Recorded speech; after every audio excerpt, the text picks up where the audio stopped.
Excuse me. That's a great start to an endurance race. Choke to death on your drink. Let's increase the travel speed.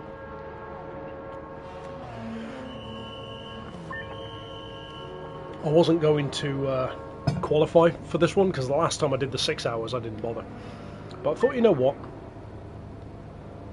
Why not?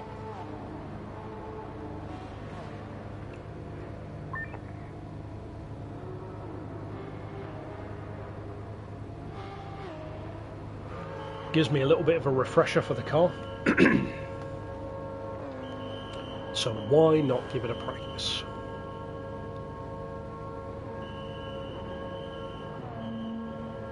Especially given that I'm on the same mediums that I'm going to be running the race with, and they're on softs.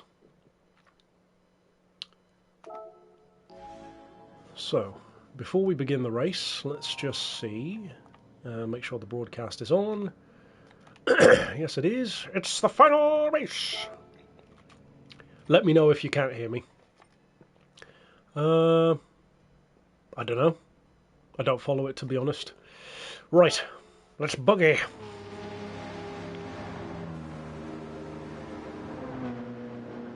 I did already do the Spa one, obviously, the 8 hour.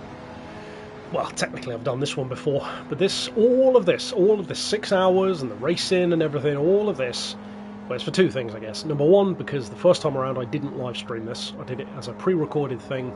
Wasn't really as interesting. It's not live, so who really cares?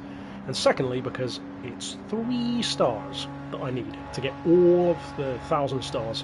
So after this point, I can then do my overarching review of the power pack. What I might even do is do my review of the power pack within this race, and then kind of cut it out and use that as my review later on, rather than redoing it twice. Seems kind of appropriate to review the power pack within an endurance race anyway. Let me know if there's any weird audio stuff, or like if you can't hear me properly, I can put the mic closer or whatever. Okay, sure. I learned a few things as well last time from doing this race in the Pennzoil the first time around. There's a 30% chance of rain this time. I don't recall if there was last time or not, but I remember that I was running hard tyres, because that was the first endurance race I did, and I just, assumed longevity was going to be best, which wasn't really the case. The tyres were just kind of slow, didn't really get you a huge advantage over mediums. Likewise with softs. They're a little bit quicker, but not a huge amount. Car itself isn't really too applicable to a GT500 race, obviously, but I thought, you know what, I like the Aston. It's kind of an overlooked car, because it doesn't quite fit in with Group 3 in a way that a couple of the others don't either. I was torn between either using this or the short tail McLaren F1 in the yellow and green Harrods livery, but obviously, me being me, I chose the Aston over a McLaren. What I'd really love to have done this in, if it were in the game, is something like a Maserati MC12 race car, but I'm not sure what would they do on that one for category. I guess by definition it would be in Group 3 as well, actually, because it was racing against the likes of this, and this is in Group 3, so yeah, I guess it would be Group 3. So yeah, a few things I'm doing differently. The first time I did this was in the Pennzoil, which is the 2 Chelly, and then, cool. I was running, like I said, on hard tyres instead of mediums, so I've changed that now, so that should be a difference as well. This car is, I double checked from my 6 hour video, this car is definitely quicker than the Pennzoil, as you would kind of expect. For those who are wondering, this is fully modified as well, so it's 775 points. Might affect the fuel range a little bit, but at the moment it's looking pretty good. 20 laps, that's not bad at all, considering that that's in a just under 800 horsepower car, so not bad. Already over 5 seconds ahead. And for those who didn't watch my first attempt at this one, I ended up finishing 4th overall. And if I'd have known a couple of the things at the start of the race that I knew now, I think I might have won. If I'd have used mediums, for example, instead of hards, I would have probably won that one. Like I said, I can't remember if it rained, though. I don't think it did, because I don't think it rained on Spa either. I can't remember now. And then the 24-hour races were so long anyway, I can't remember much that happened in those. So yeah, this time around we'll see how it goes. In theory, it should be maybe a little bit of a cakewalk. Overpowered car, very quick laps, pretty good on fuel, and I'll qualify first as well. But oh yeah, yeah. All the early 2000s GT1 stuff, and also that kind of crossover period, which sometimes gets overlooked, like in the LMP 900 sort of era. I'd love more of those. I'd love more of those. And more often than not, you'd see games like Le Mans 24 Hour featuring more cars from that category, which I guess isn't too surprising given it's a Le Mans game, but cars which you've never seen in Forza, never seen in Gran Turismo, never even seen in Project Cars or AC in some cases. But yeah, I'd love to have, like, you know, Cadillac LMP, Panos LMP, Bentley Speed 8, the original Audi R8s that most people forget about, like the R8R and the R8C. To this day, I think the R8C is probably the single best looking of all of the Audi prototype cars. It looks like a UFO. I absolutely love the look of that thing. You can definitely see the Bentley connection at that point. But yeah, even the less obvious stuff, like the Dalaras or the Courage chassis vehicles, like the what was it, the Ford Courage C65 or the Chrysler LMP car. Most people don't even know there is a Chrysler. And Chrysler, it's a Dallara Chrysler, but yeah. But like I said, even the early 2000s. Imagine if we had like just a dedicated, and at this point I would happily pay for it, to be honest, if it meant getting it in the game. Imagine if we got a pack with, let's just say that this wasn't in the game yet. This one obviously being kind of on its own in a weird sort of way. But if it were this car, a C6R Corvette, a Maserati MC12, and a Saleen S7R. Just those four cars, and maybe with, like, I don't know, one new track. I mean, it's an obvious one to say, but Sebring. Imagine if it was those four cars on that track. I would happily pay for that as a DLC if it meant that we got that in the game. That'd be so much fun. And again, they don't entirely fit into Group 3. Like this car, for example, it's pretty good on weight compared to some of the Group 3s. It weighs, what, 1,100 kilos, I think it is. And it's good on power. It's about on par with most of them. And yet it doesn't feel as quick. And the reason why is obvious. The aero is different, the downforce, just the whole aero package is wildly different, just in a matter of barely a decade or two. You know, racing has accelerated so much. Formula One always being the best way of telling how quick the acceleration of change is. And boy does it show. You compare something like a 90s GT500 car like the Castrol Supra, compare that to a late 2000s like the Zanavi 350Z, and then compare that to today, like the 2-litre ones or the equivalent DTM cars, which essentially share the same layout. The huge difference over time in the kind of laps that those cars are getting, it's a crazy demonstration of, and obviously there's more to it than just aero, but that is a wild difference that comes down to, among other things, downforce and aerodynamics.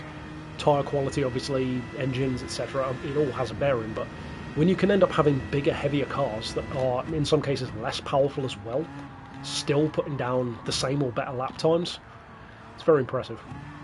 Although, the trade-off to that, and I don't know if, well, actually, I do know, I'm not the only one here, it's not as exciting in a funny kind of way. I almost feel like racing has become so quick and the cars have become so close and almost very clinical. You know, like how Formula cars were the hybrid V6s and all that, but they don't have the personality, they don't have the charisma of like a good old V10 or a V12. Sure, they're quicker, but you could say the same thing about the old V10s and V12s. If you gave them modern aero, they'd be a hell of a lot quicker as well than they used to be. So yeah, I do miss that kind of thing, like the early 2000s GT1s like this. Or even at Le Mans, where you'd have a grid where you'd have a winning Peugeot with a V12 diesel engine, and then you'd have an Aston Lola with a 5.9 petrol V12 behind it, and it's just awesome stuff. And you don't see, unfortunately, that kind of variety anymore. You see some variety, but it's not what it used to be. Hypercars, I think, are a bit better in that regard. It's nice to see Cadillac, Peugeot, all these brands that have been gone for ages, now Cadillac in Formula 1 again. Might actually give me a little bit of interest in Formula 1 now that Cadillac's in there, because I like the underdog, the less obvious choice, and I love Cadillac anyway. But yeah, that'd be interesting. 20 or just under 20 seconds ahead. Not bad for lap 4, not bad at all. Running just under 2-minute laps, that's good, especially for a non-qualifier, even though I was on the same tyres anyway. The tyres are looking fine, weather's looking a little bit dark. 15 laps remaining. Yep, it's all looking good. Car feels great.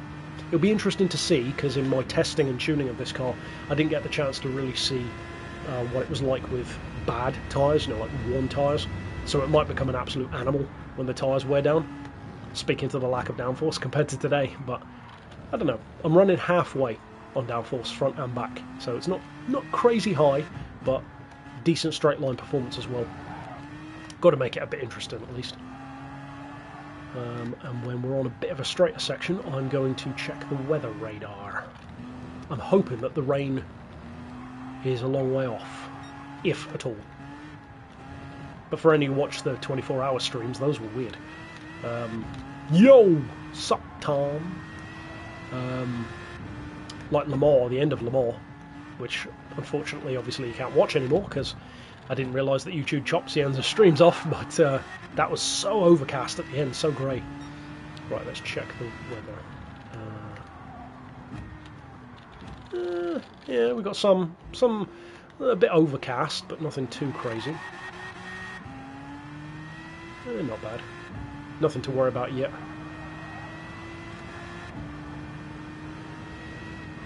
Yeah, well, I mean, Tom's an OG subscriber to the channel, because it's funny to think that this channel is like, as far as YouTube channels go, this is an old man channel. This channel I set up in 2009, so this is like, YouTube's only been around since what, 2006, so that's pretty early days, really. But yeah, up until I don't know, maybe probably 6 years ago, 7 years ago at this point, I used to say that. I don't actually say it at all anymore. I was having an interesting chat today as well with AI. I was talking to ChatGPT. I thought, you know what? I'm going to ask ChatGPT a question that YouTube never gives me a straight answer to, including the YouTube AI help. Go back to GT5. Yeah, nice. I'd like to do more GT5 stuff, really, but I feel like most people probably aren't that interested in generic stuff, and there aren't any extra cars to talk about. But yeah, I asked ChatGPT, based on my analytics, based on the channel, do you think the channel is being throttled by YouTube or shadow banned or, you know, whatever? Because I've definitely seen a downward slump in the channel over the past few years, which is clearly ironic because the channel is bigger every day than it ever has been before, even if it's only by a couple of people, you know, subscribing. So that doesn't make sense. And to be completely honest, I guess most YouTubers probably wouldn't be this honest because it doesn't sound impressive, but I'm earning basically a third of what I was earning this time 2 years ago. And back then I had thousands and thousands less subscribers than I do now, which clearly shows there's something wrong. But I had a theory, would you call it a theory? I guess a hunch more than a theory, that I wanted to run by ChatGPT. I wanted to ask it, is the channel being throttled in some way? Which, to be honest, it kind of feels like it is, but I don't see any reason why it would. It's a family-friendly channel, always has been. It's pretty consistent, all things cars, blah, blah, blah. But I also had a theory, and I think I've actually said this in previous streams before, that I think I might be my own enemy with the channel, because I make YouTube videos and I run this channel in a very 2009 kind of way, which is that I always tried to not make viral videos. I tried to make videos that would get decent views, a few views each for whatever size the channel was at the time, but my whole aim was to appeal to different audiences. So I'd have like some people on the channel who like Gran Turismo, some people who like Forza, some people who like, you know, whatever else, Tourist Trophy, and then as I got older and I started to drive and blah blah blah, I then did what I always wanted to do, which was branch out, do real car reviews and then motorcycle reviews. That's something I'm going to get back to this year, I'm very happy to say, now that I've got a bike. You were born, I guess you were going to say, because I can't read the last part, but I guess you're going to say you were born after the channel or something. But that was my whole thing, you know, try and appeal to as many different audiences as possible and have, as I've often said, the raindrop effect, where you don't need to have millions of views per video if you have 5,000 to 6,000 videos all bringing in a couple of views per day each. that should be a good business strategy. And it was. Yeah, it was October 2009 specifically.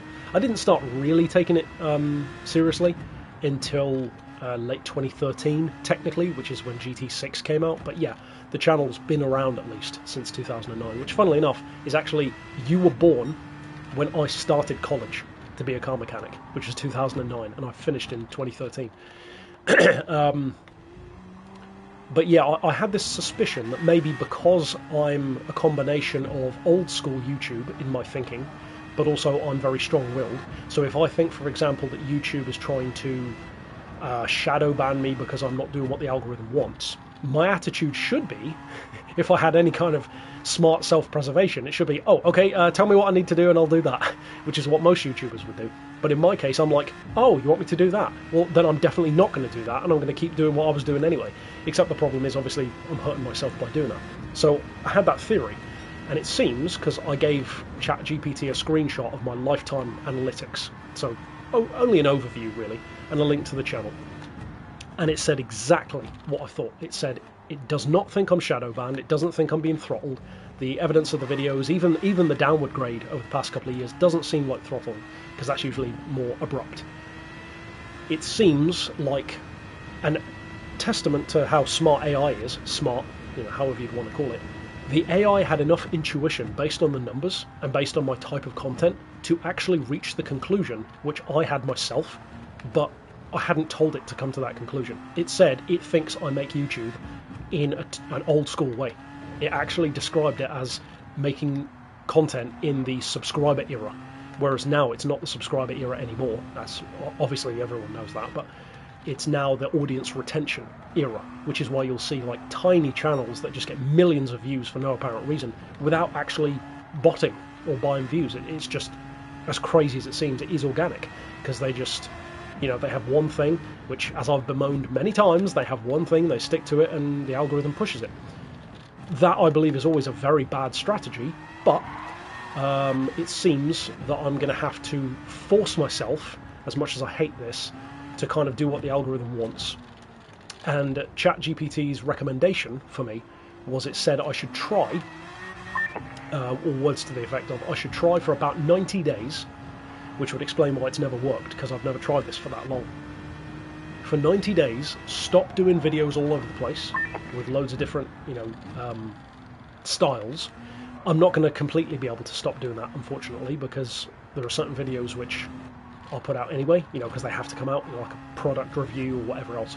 But those notwithstanding, focus in on just the GT7 stuff.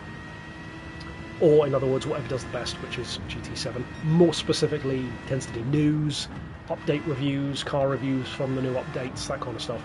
And basically just focus on that. And the algorithm should learn to focus more specifically on that.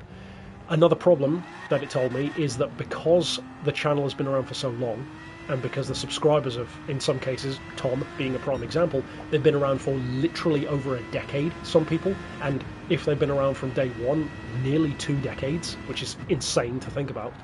But those people, in some cases, are actually hurting the channel as well, because if they are older and not interested in Gran Turismo but haven't unsubscribed, those older subscribers who have aged out, maybe they don't play the game, maybe they specifically just don't play GT7 for whatever reason, whatever the case may be, it's sending the video to those people, and then if they don't watch it, or, of course, the unwritten rule, which is that some people don't even see it in the first place because of the notification bell rubbish, but if those people don't watch it, it has a knock-on effect.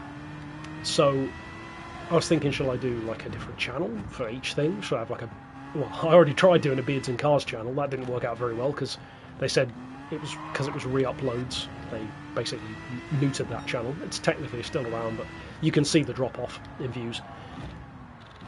But interestingly, the AI also said it would not recommend making new channels, because for the amount of time that you have to put in, it might not necessarily pay off. I might still try doing a different channel, because the last time I tried that, it actually was having some good results, which was the Beards and Cars channel. That channel was doing really well. I met the requirements for monetization within a year, and that was just from content that was already on the main channel. That was also the problem. I didn't realise at the time, because then YouTube was like, oh, you've just re-uploaded the same videos. Not only are we now not going to monetize you, we are now going to, in effect, flip the switch and turn you off in search results. And on that occasion, it was neutered, because you could literally see the graph drop like a stone. So I was thinking if I do something like that again, I would need to literally make all of my Beards and Cars reviews new, which could be a fun challenge, maybe. Or just do like different channels for different things. So I could do like a Forza channel. I don't know if that's worth my time necessarily, but it could be. But we'll see. But it was interesting to know, at least, or not to know, but from the intuition of ChatGPT, what it reckoned was the problem was basically my hunch already, and it's kind of nice to know that I'm not crazy, that it agrees based on just the raw numbers, but that does seem to be the case. So, yeah. Another thing I was thinking was having multiple channels in different languages with the same content, but obviously voice changed, which is something that Mr. Beast pioneered, which I actually did think was a really good idea, because then you've got different audiences. But now there's not even any point in doing that, because YouTube, at least in theory, does dubbing for videos. Clearly doesn't make too much of a difference, because it's not pushing those. But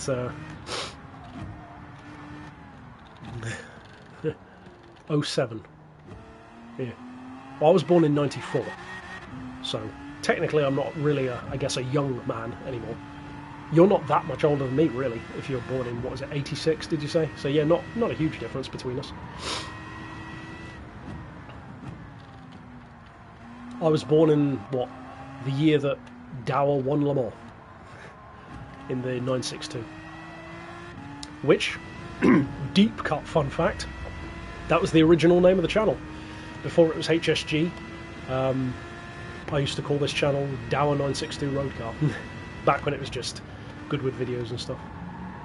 Pokemon show last week, can't see the rest of it, I'll have to retype that one for me to see the end, obviously, but that's funny, Pokemon, it's never one of those things I got into as a kid. Other kids definitely were at school, because in primary school I remember, because that would have been around like year 2000, 2002, that kind of region. Kids were starting to really get into Pokemon at that point, and I remember I had certain Pokemon that I liked. My favourite to this day, from a design perspective, seems to be a little bit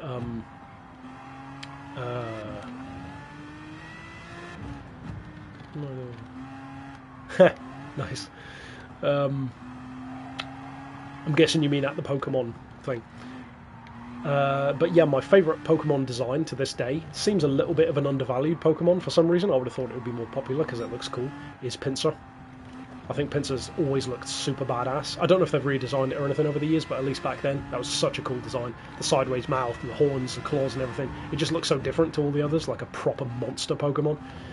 But I always liked the ones like that. Anything that was like sharp and aggressive and monstrous looking was always my favourite one. Beedrill as well, for the same reason, because it was like sharp and aggressive looking. But yeah, no, never really got into any of those. I wasn't into Pokemon, never got into like Digimon or Yu-Gi-Oh!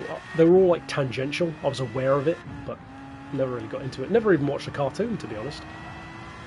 I was a Spider-Man kid. That was my thing. Cool.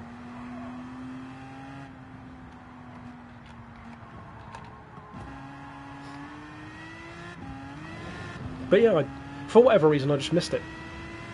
Or not missed it, I just, yeah, I don't know, I wasn't super interested in it at the time. Which is weird, because it ticks a lot of boxes of stuff I usually would be. I do love collecting stuff. I love the art, I love monsters, so it seems to really appeal to me, but I don't know, for whatever reason, not really. I need to keep an eye on this rain. We don't even have wipers on yet, so that's fine. Fuel is only just below halfway, so that's good. Let's go back, actually. 8.7 laps left, so let's say 8 laps left. My lap times have been dropping a little bit, but I've also been talking quite a lot. And this is very handy as I go straight off the track. Really? Get your tyre on the road, man. I'm about a decent, quick pit stop ahead. so I should be able to get in and out of the pits without worrying too much about having to claw back the lead, which, ironically, might be the exact opposite the first time I did this race, which is totally boring because I'm just in the lead and stay in the lead the whole time. But hey, I'll take that. Like I said, I'm mostly doing this to get those last 3 stars. I think I should win 3 mil for this, which is not too bad, I guess. And, funnily enough, I didn't realise it was a 1999 thing. I tell you what, a lot of cool stuff kind of really got started in the 90s when you think back, the late 90s, because a lot of the style and the art of the 90s hasn't aged super well. You know, like how they loved having super bright coloured squiggles over clothes and stuff, like tracksuits and all that. That hasn't aged quite as well, or some vehicles have that. But if you just look at the late 90s, some pretty cool stuff. Gran Turismo, obviously, in around 1997. The Matrix in, what was it, 99? That influenced so many things. Pokemon in 99, like you said. I believe that was BMW's first ever win at Le Mans, if I remember right, in 99 with the V12 LMR. Yeah, cool stuff.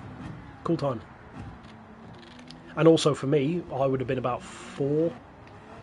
I was 4 years old in 1998. So I guess more so in the year 2000. That's when we would have picked up.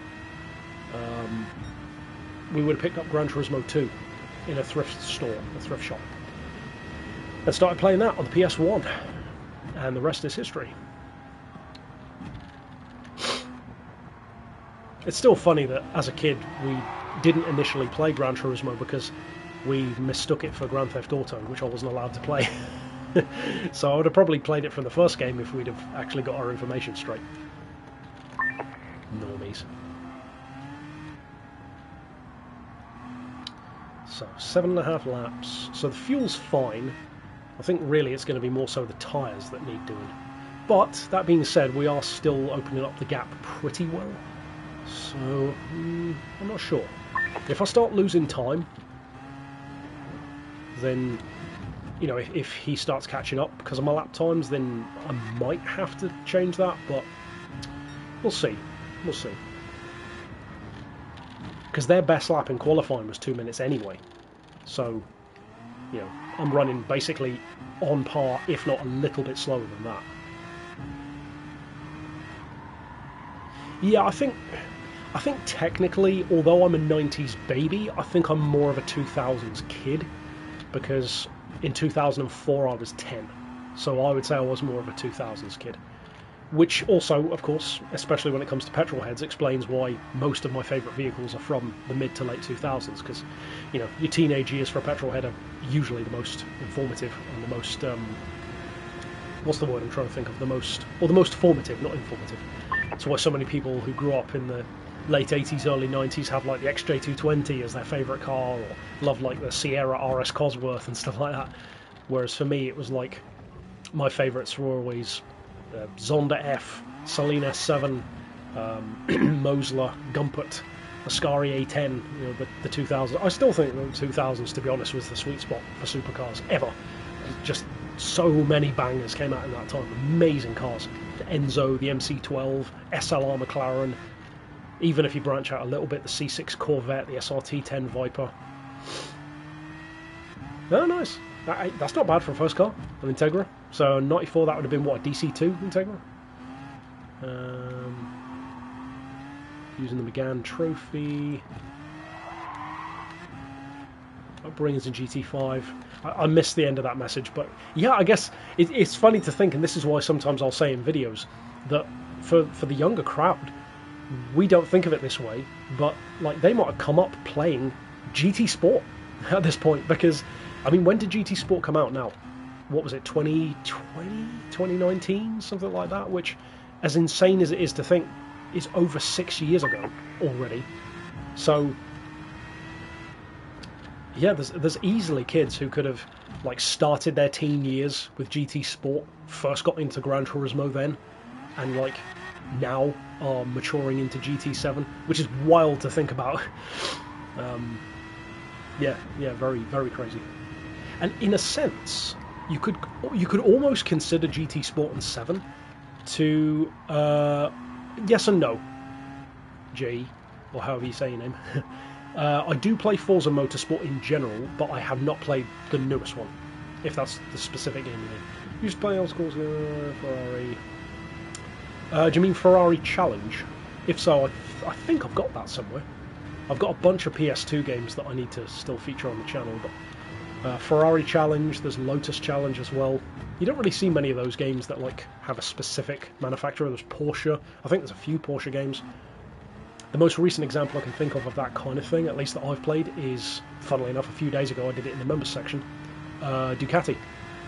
The Ducati 90th game, which is basically just Ride 2, but with Ducatis, literally. But yeah, it's kind of a lost art having those manufacturer-specific games. And with Ride, it was a perfect thing, because you can just base it on the existing platform. Horizon 6, I mean. Yeah, but in general, yeah, I totally play Forza. I love Forza. I started playing Forza, funnily enough, with the same entry in the series as Gran Turismo. I started GT with GT2, I started Forza with Forza 2, and then I went back later on. GT loyalist. Yeah, I mean, I'd say probably most, if not, well, definitely not all, but most of the people on the channel are GT loyalists. Quite a few people don't like the Forza content or don't like Forza. That's understandable. I do think it's a shame. I've always found, even as a kid, the whole Xbox versus PlayStation or PC or Forza versus GT, I just don't get it, you know? I get that people are territorial or competitive. People like to fall into their niche of Ford versus Chevy, all that kind of thing, Evo versus Subaru. I just don't see the point. I've never seen the point. I'd rather just enjoy both, you know. So for me, GT and Forza, playing both was just a natural thing. I don't remember having any prejudice to Forza back in those days because Forza was such a new thing that there was nothing really to be prejudiced against. And at the time, I didn't have a PS4. No, I didn't have a PS3. I'd never played GT5. I actually played GT6 before 5. I went back and played it. Well, I mean, I personally don't see the Xbox ever having access to Gran Turismo because it's so much of a Sony thing, and I just don't think they'd share it. I'm still not going to put in yet because my laps aren't bad. You know, it's still 202, 203, that's fine, and I'm still making up a gap, so I might not run it all the way to empty fuel, but we'll see how it's going. Especially if the rain comes in, because that'll be a good time to know about the tyre change. But yeah, I wasn't playing GT5. I couldn't afford a PS3 at the time. It was pretty new. Gran Turismo 5 had just come out, so I was still playing GT4 and still really enjoying GT4 on the PS2. And then I got an Xbox 360 and picked up Forza Motorsport 2, and the rest is history. I've basically played them side by side ever since. And then when I got the chance to go back and play the ones that I missed, I just did that along the way, really. And funnily enough, the parallels ended up being quite similar because, like I said, I started playing 2 first in each one, but then also my favourite of each one is 4. So Gran Turismo 4 and Forza 4 are my favourites from both series. Something about them just, to me, peaked at that point. I have other favourites as well. Of course, I love Horizon 5, for example, but those two are the most enduring for me. Forza 2 and Forza 4, Gran Turismo 2 and Gran Turismo 4. GT6 has more of a special place for me because of the channel more than anything. If it weren't for the channel, literally getting started back in the potato cam days, I probably wouldn't have anywhere near as much love for GT6 as I do. And that in combination with having really fun online lobbies back when you could actually talk to people, which I still think is stupid to take that away, not being able to talk to people unless you're in a private chat. It just encourages people to be antisocial. I don't see the point of that. But anyway, that's a tangent. Then again, we've got 6 hours for tangents. Speaking of which, how much time has gone? Done 16 laps already. Closest I've got to completing a game? Oh, that's interesting. Just before I answer that question. Oh, okay. Maybe I don't need to worry about the rain tyres then. Yeah, it's alright. Oh, F355. I don't know if I've got that one. I do have Ferrari Challenge, but I think that's a PS3 game, if I remember right. So yeah, I might not have F355. The closest I've come to completing, I mean, I can't remember exact numbers, but I know between me and my dad, because Gran Turismo 4 was the last racing game he actually played, he just stopped gaming after that. He just started playing like Solitaire and Farm Simulator for whatever reason on the PC instead. But yeah, we both completed GT4. So GT4 definitely we completed a couple of times. I want to say probably completed GT3. GT2 I can't remember if he did or not. It would have been Dad, not me, because I was like 6 or 7 at the time. Forza, I think the only Forza game aside from Horizon games, which I don't really count as much because the career mode isn't quite as big, the only Forza career mode which I think I've actually completed is Motorsport 4, which tracks, really, like literally completing every single race in the game. I think that's the only time I've ever done that in the Forza games, at least that I can remember. There might have been others that I'm not remembering though, so maybe. I know I've gotten close, you know, 90-something% you could call it in every single one of them, but I don't know if I ever got like 100 on any other than 4, but maybe I might just be remembering wrong. Yeah, I drove on Monaco recently actually. I was playing Project Cars 1 again for a members video. And although Monaco isn't one of my favourites, I can definitely say it needs to come back, and people do love it. Castrol Supra at High Speed Ring. Well, it's funny because starting with GT5, in a roundabout way, you kind of ended up having a modern version of what many of us had, because High Speed Ring has been around for, you know, decades, and the Castrol Supra has been around for decades. So your experience on Gran Turismo 5, in a funny kind of way, was not too dissimilar to probably many of our memories from like GT1 and 2, because you had like variations of the same cars and ideas back then, just in, you know, 6 pixels instead of Gran Turismo 5. So it is fun, and I think that's something which Gran Turismo kind of doesn't have anymore, or at least it doesn't have as much of it anymore. That sort of blueprint, I guess you could say, of how the game is structured, and the kind of nostalgia and the memories that are repeated over and over again for each generation. And I get why they might want to move away from that, but that's kind of what I was alluding to earlier on when I said that I personally feel like GT Sport and GT7 feel like a reset, because you could say that GT Sport kind of feels like Gran Turismo 1 again, in as much as it feels like a new start for the series. Because even though 7 is very different to Sport, it's also very similar. The graphics, the physics, many of the menu styles, sounds, even challenge layouts and stuff like that is very similar. And yet if you compare Sport to 6, or any of the games before it, it's really not much alike. Totally different console, totally different graphics, totally different physics. So it kind of feels like a reboot, which is, in my opinion, kind of what Forza Motorsport 5 felt like as well. Kind of that reboot. Never really got into 5, funnily enough. But yeah, I could see it having that sort of nostalgia in the future for people. I better check my fuel because it's starting to flash. 1.9 laps, I mean, that's fine. Yeah, like the Escudo is a prime example. Or more recently, the Espace. I mean, I've said it many times, but I never realistically thought the Espace F1 was going to come back. I mean, Gran Turismo 2 and now GT7, talk about a massive difference between, or massive distance in time between the two games. But yeah, the Escudo is awesome. It's not as awesome as it used to be, I will say that. It's got a lot more lag, and it doesn't feel as OP. But I think a lot of that's because the structure of the game itself is different. They care more about like classes and categories and point levels, whereas back in the day it was like, have you got 1,000 horsepower? Then you can enter. You know, they didn't really care. Which, me being a bit more lax in my enjoyment of games, I don't care. I'm not as much of a stickler for, oh, this car has to go up against its natural rivals. I've never cared as much. If you want to have an Escudo, Ford Falcon V8 supercar, a Gillette Vertigo and a Panos Esperante all on the same track, go for it. I don't care. I think variety is the spice of life. It's why I'm using a GT1 car from the 2000s in a Super GT500 event, because who cares at the end of the day. But I know a lot of people do care. A lot of people do care. Which I guess those people are prime for stuff like project cars, or at least the first couple of project cars, and especially maybe for AC. But yeah, Sardinia is Imola on steroids but inverted. I'd have to lay the tracks side by side and think. And yeah, the Escudo might be, I can't remember if it was voted as being or not, because I did a video a while back, a two-parter, a multi-parter actually. I did, what do we think the most iconic circuit is of all of Gran Turismo? And then what is the most iconic car of all of Gran Turismo? And I can't remember now, but I'm pretty sure the Escudo was very high up there, as you would assume. I don't remember if it was number 1. I think the GT1 was up there, the Castrol Supra I think was up there, the obvious stuff, the Espace was up there.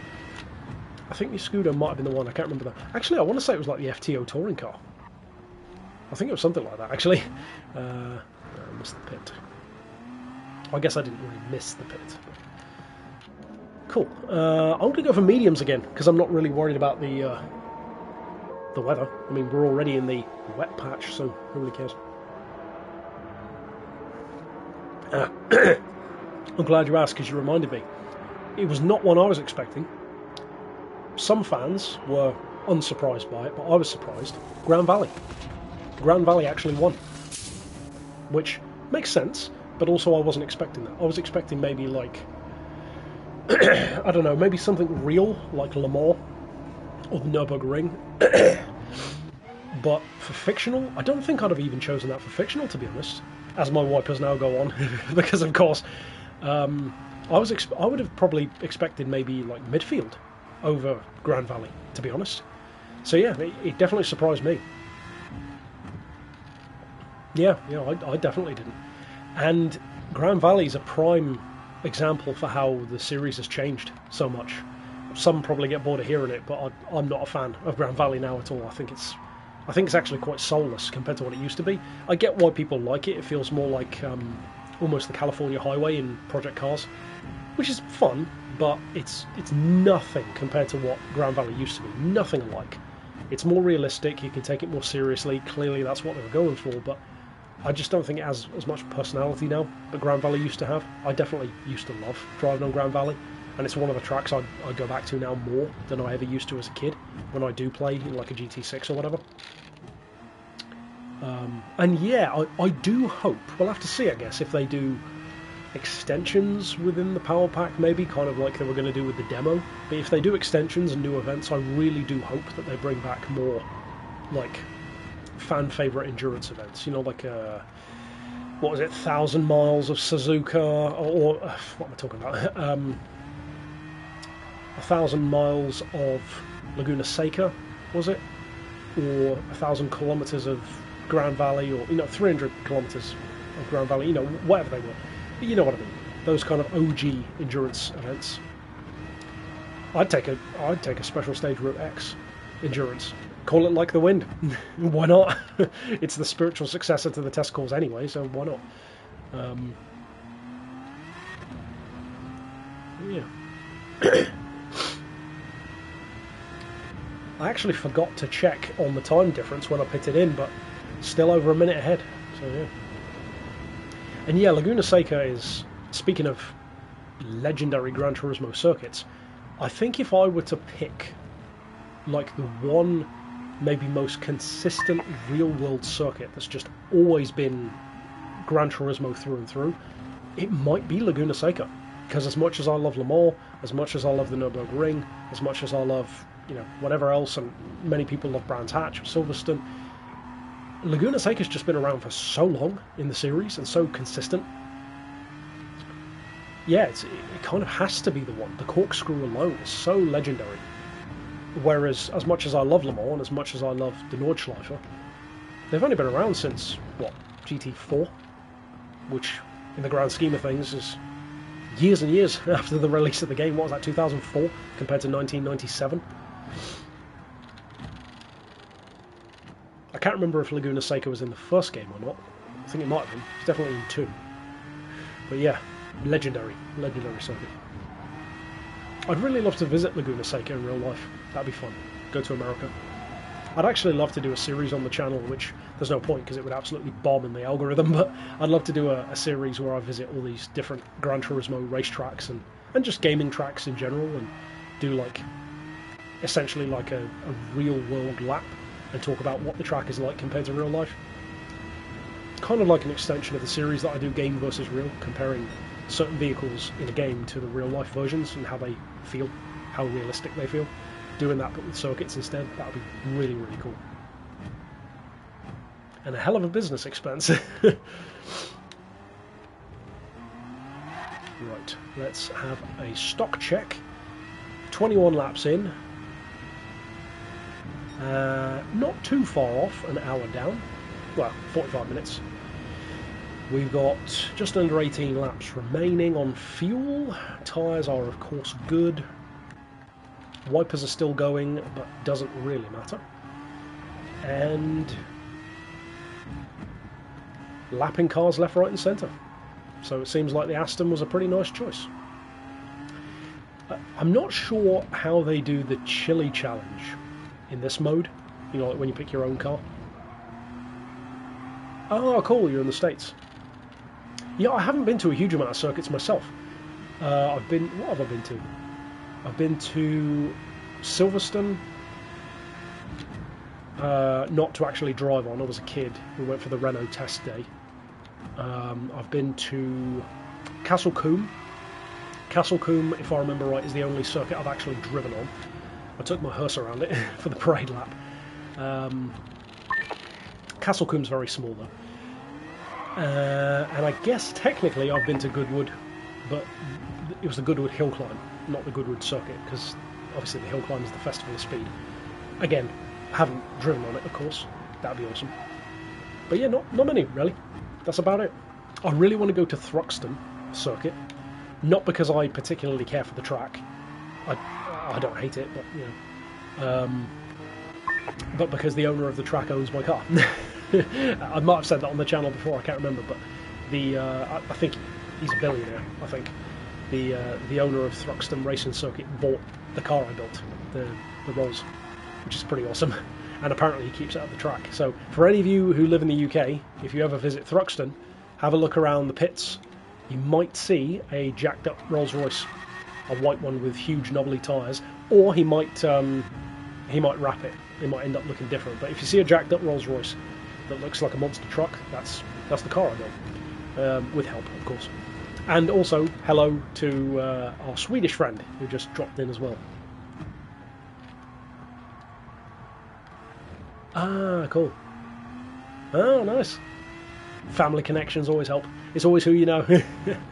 But even if you don't, yes. It's cool to visit tracks. I would like to go to more, definitely. I want to go to Thruxton myself, mostly to see the car. But I would like to do more track days.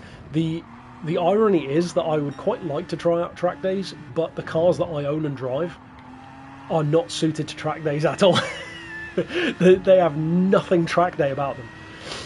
Funnily enough, Yanks. All of my cars at the moment are American, because that's what I like.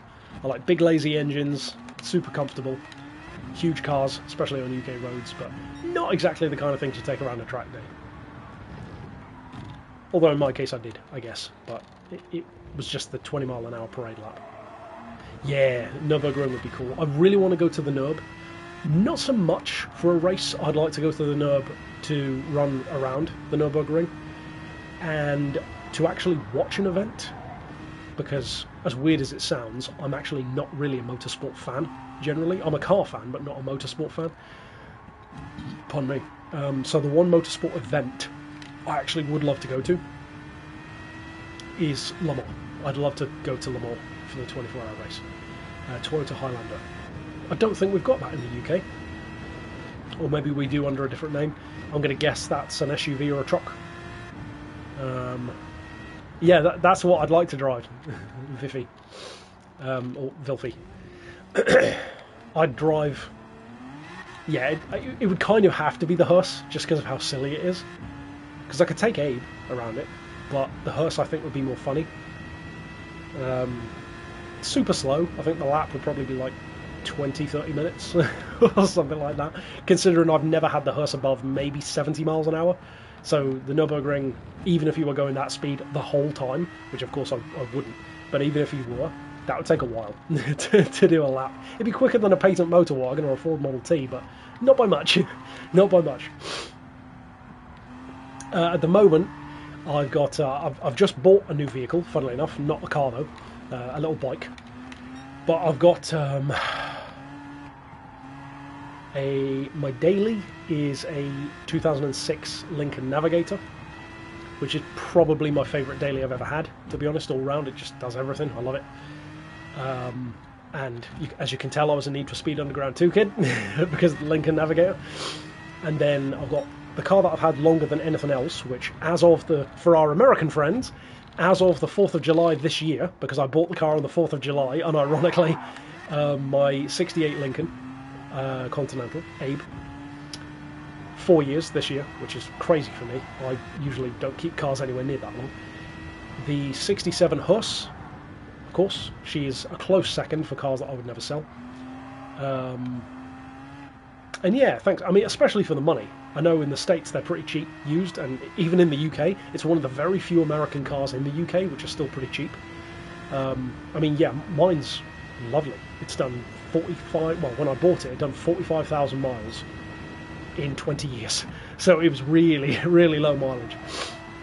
And yeah, the Continental I've got, which is actually the first Lincoln, because I've had, again, this is weird coming out of a Brit's mouth, but I've had more Lincolns than any other brand, which is so weird because Lincoln has literally never had any dealerships in England. There is no after-sales support. There are no dealerships. I can't even get it serviced by Lincoln in the UK. I'm going to have to get it serviced by Ford because that's the closest thing I can get. But yeah, the 68 Lincoln was my first one. It's from the era of like the JFK shape, you know, where they were slabs, but it doesn't have the 4 doors. I'm not going to say what we call those doors on YouTube because they don't like that word, but you know what I mean. The rearward opening doors like a Rolls. Mine's actually the rarer one. Mine's the coupe, so he's got 2 doors, and the doors are giant. But I kind of like that he's the coupe because it's rarer, and it has a bit more of a muscle car kind of shape, you know, like a Roadrunner or like a Dodge Coronet kind of shape to it. And yeah, the Hearse is a bit of a Frankenstein car. I call her Bonnie Black. She is a 67 Pontiac Bonneville, built as a Hearse from new, but she's been converted. Somebody swapped the front end because she's come from California, so somebody put a 67 Pontiac Grand Prix front end on instead. So it's got the covered headlights, the vacuum operated headlights, and the biggest change is she's had a motor swap in the States as well. So it doesn't even have a Pontiac engine anymore. It's got a 430 Buick block instead, so a big block Buick Wildcat engine, so it's 7 litre instead of a 6 litre. And my recent purchase, which is literally the opposite to all of those in every possible way, aside from being old, is I've bought a motorbike again. I've had a couple of bikes in the past few years, but I had severe anxiety for riding bikes because 6 years ago I had an accident. I talked about it on the channel. I didn't get hurt, but it just really knocked my confidence. And I finally plucked up the confidence, literally like end of last week, to finally get back out on the road again after buying a 1965 Benelli. It's only a little 125 two-stroke kickstart and everything. But yeah, I love that. Lincoln town cars. Yeah, the town cars are some of the cheapest ones you can get actually in the UK. Especially like maybe early 90s, like the code on the door still, which funnily enough my Navigator has the code on the door also. Nice. Oh, I'd be interested to know which bike your brother's got.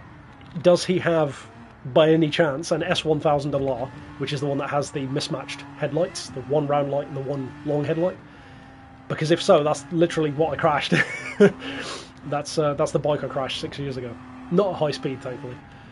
It was at low speed, which is kind of more embarrassing, I guess. But yeah, this little bike, I love riding it. I was actually going to ride it earlier on, but I had to go out and do something. But it's the polar opposite to the American cars in every single way. It weighs the same as me, so like compared to my cars, it's super lightweight. It's got 6.5 horsepower. It only does 55 miles an hour flat out, but it does over 100 miles per gallon, which is ridiculous because, you know, the fuel lines are like absolutely microscopic. And yeah, I've never been Aprilia. I haven't heard their latest one, but I do like a nice Aprilia. Usually Obviously, there's a wide variety of variables as to why something sounds good, cars and bikes. But I want to say, I think Aprilia, they were, I'm not sure anymore, but I think Aprilia were using V4 engines. If they are still using a V4 in the MotoGP bike, that'll be part of the reason why it sounds so good, because it has like a deeper, like a thumpier sound to it. Ducati also uses some V4s like the Panigale. I think my favourite bike engines are probably V-twins. I like a big V-twin, like a Harley, or one of the bikes, which, especially now that I'm back on the road again. See, this is the problem. Anyone who rides bikes knows what I'm about to say is true. As soon as you get back on the road in a little bike, 5 minutes later you're like, right, now I need to buy a bigger one. Because you get bored of a little bike so quick. So for me, for example, aside from Dreamland territory, the bike which I really want, which is fairly reasonable on price, is called a Victory. It looks kind of like a Harley, but they're better made, basically. S1000. Yeah, so it is. Yeah. So he's got the same bike, a variation obviously, but he's got the same bike that I crashed. Which, to be fair, I mean, crashing what was the fastest bike in the world at the time, not bad. Oh, interesting. I haven't heard the later Aprilias then, so maybe the engine's different, I'm not sure. Last I checked, Aprilia were using V4s, so maybe that's different now. I'm not sure. But yeah, my crash was a weird one, because I crashed at like 20 miles an hour, thankfully. But I was actually riding the bike to do a YouTube review on it. And I was riding it through this city centre. I was on the bike for about 4 hours, no issues. And then it came to riding it back into the dealership. And bearing in mind that the guy knew I was coming. And when I was pulling into the dealership, it was, I don't know if you guys have these in the States, but here in the UK, where you have a curb, sometimes we would call it a dropped curb. I'm sure you have the equivalent over there, but you know, like where you'd have a driveway, so the curb goes kind of flat for the drive. But sometimes over here, we'll have naked bikes. Remind me to come back to that, because I definitely have thoughts. The curb was dropped, but sometimes they drop the curb and it's not dropped, it's like still kind of halfway, so the curb's still 3-4 inches tall. And obviously on a bike, if you come into that too shallow, it can easily throw you off, or at least upset your balance. So, Hayabusa, nice. And those are pretty cheap actually, considering how fast they are. Usually high mileage, but what was I going to say? Oh yeah, so there's this drop curb. So I was paying attention to the curb, make sure I didn't fall off. So I looked down, checking the curb, hopped up on the curb, no issue at all. But then when I looked up, the dealer had left the chain across the entrance at neck height. And although I didn't realise it at the time, the chain was plastic anyway. So I could have probably just ridden straight through it and ripped it off. But obviously, in a split-second decision, you don't know that. You just see a chain and think, oh, I'm about to be beheaded. So I ducked. But when I ducked, I fully opened up the throttle and went straight into the front of an Audi that he had parked up for sale, and threw me over the front of the bike onto the bonnet. No injuries, but yeah, really shook my confidence ever since, and that was 6 years ago. And yeah, last week, got back on the road. It didn't go very quick. I think the quickest I've been on the new bike is only about 40 miles an hour, if that. So not quick by any stretch. But I tell you what, especially on a little bike that's like barely as wide as me and only weighs like 200 pounds, something like that. It's a really small, lightweight bike. 40 mile an hour feels really quick. It feels really quick when you haven't been on it in a while. And you feel the crosswinds and everything like crazy. On the point of naked bikes, which you asked, it's funny because it's one of those things where you have to experience it to appreciate it, because growing up, I never liked naked bikes until I rode one. Because for me, bikes were always about the looks, which is why I always love sport bikes. You know, like Hayabusas and stuff like that, because they just look cool and they're the fastest and they're always the best in games, you know, Midnight Club and Tourist Trophy. And then when I did my licence, that was the first time I rode a naked bike. And the way I did my licence, or the way I did it here in the UK, I waited way later than most people do. Most people here in England, they get their bike licence when they're like 17. I did it when I was 24.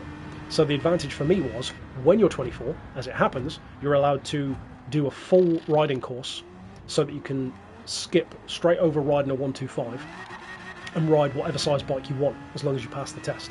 So I did my CBT, which is on a little moped, and that allows you on the road, and then I went straight into doing the full license, which was on a 750, and it was a Yamaha MT-07, so a 750 naked bike.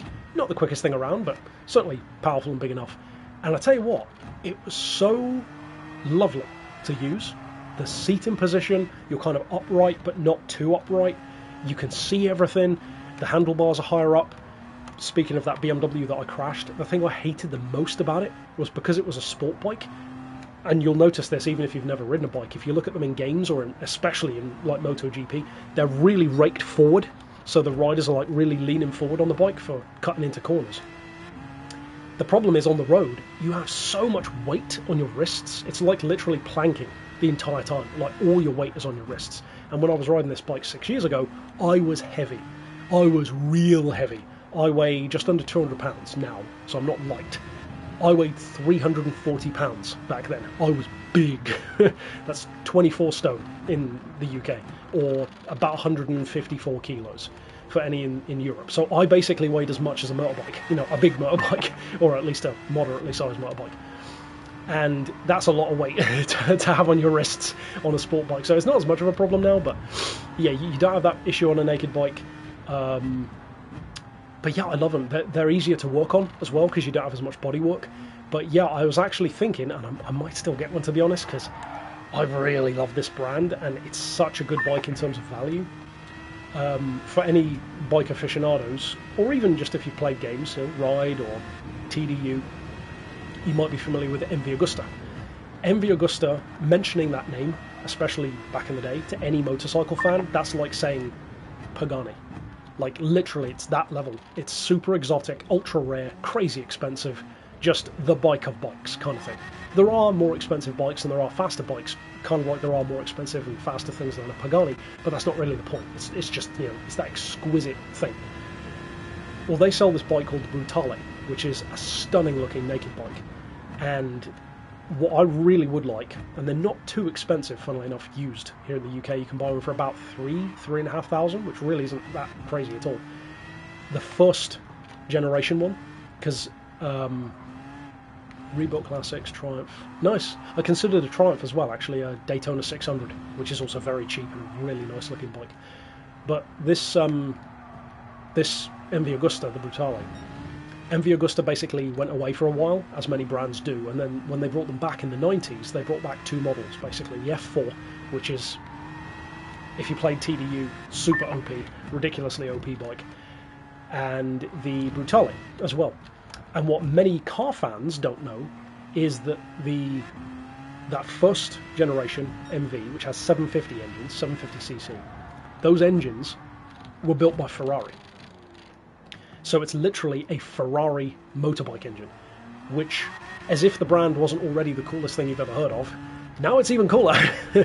And as I understand it, you wouldn't really think of this from Ferrari, but apparently those first ones are the most reliable, at least I've heard, and the easiest to live with. Because these days, if you ask people about a modern MV Agusta, people usually say avoid them.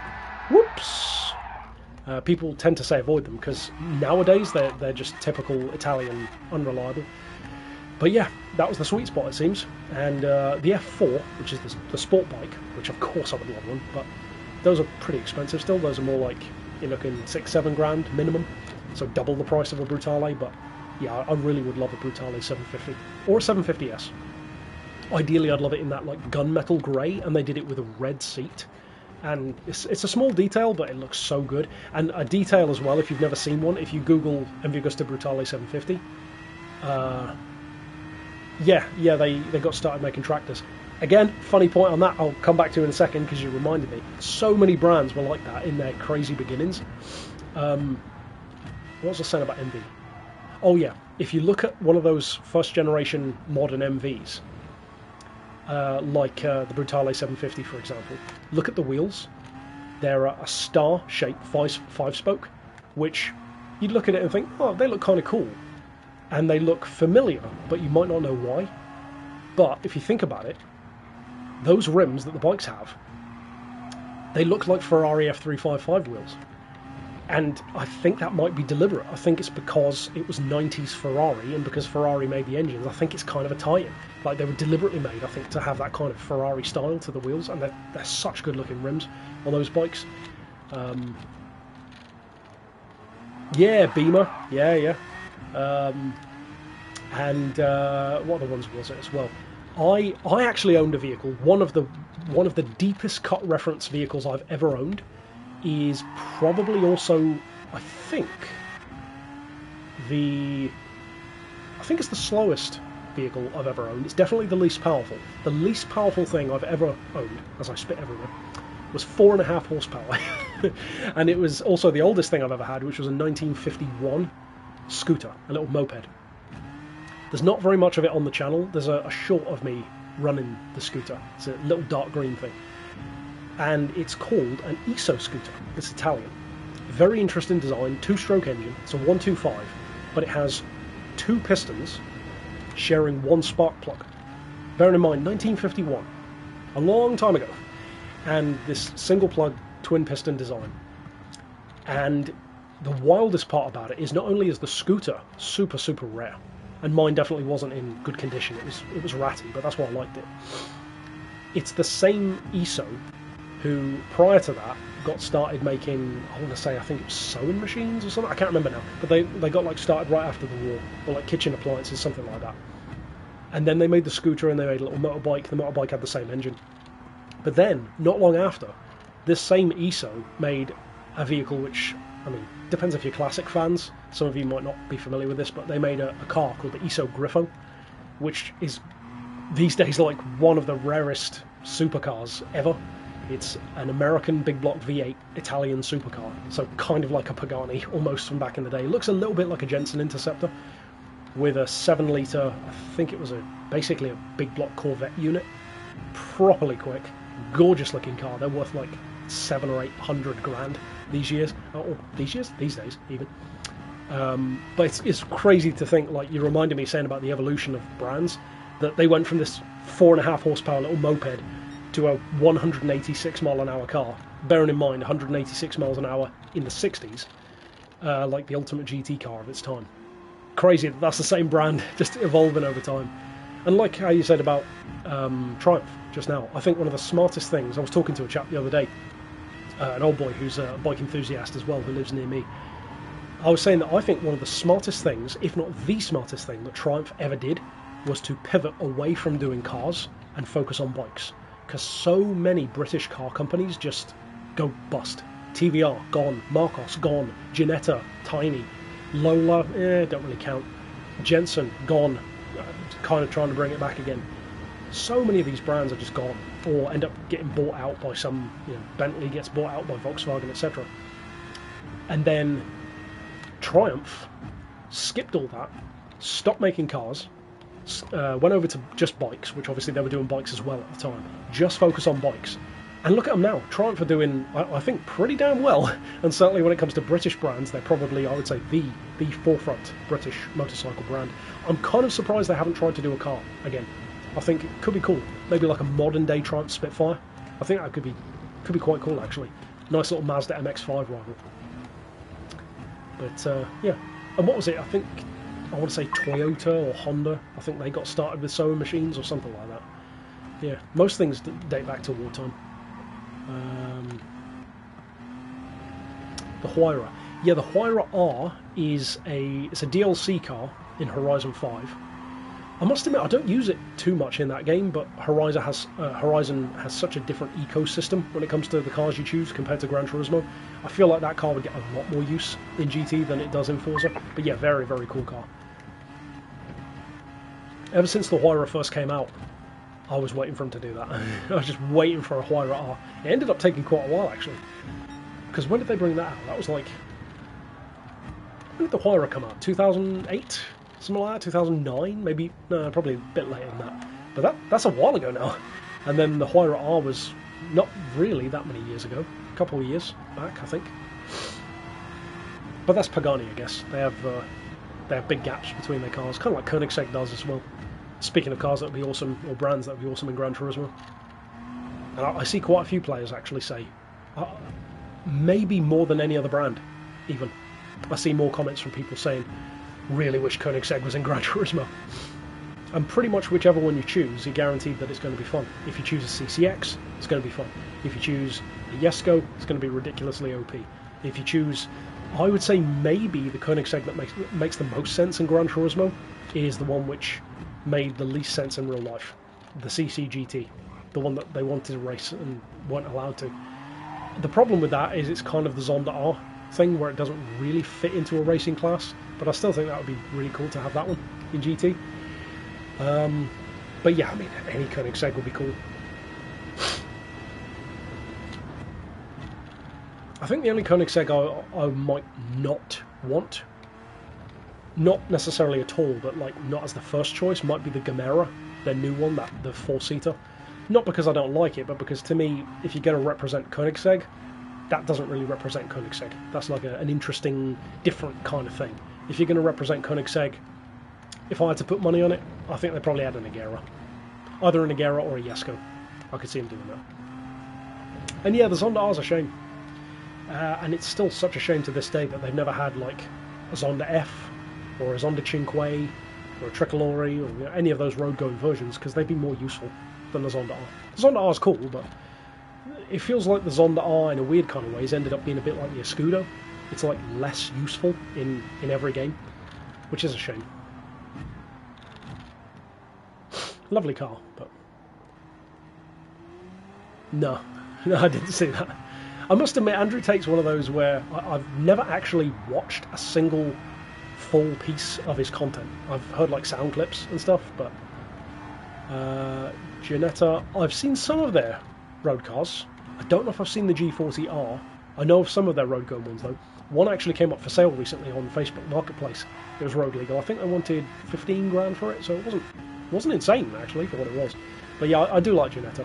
I don't know if I'd fit in one though, because they look kind of small. Especially like, remember the one we used to have in Gran Turismo, the little G4? It looks like somebody put a Shelby Cobra in the wash and shrunk it. Cool car, but I highly doubt I would fit in that car. Then again, I thought that about the Mini Marcos, and as it turns out, I do fit in a Mini Marcos, which is fun. Speaking of my dream cars. Actually, I wasn't speaking of my dream cars, but hey, I am now. I need a drink! Give me that drink!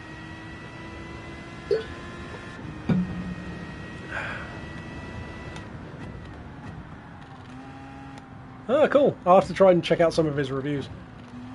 I would imagine I'd have to check it out. Bugs me, Escort Sierra being Ford USA.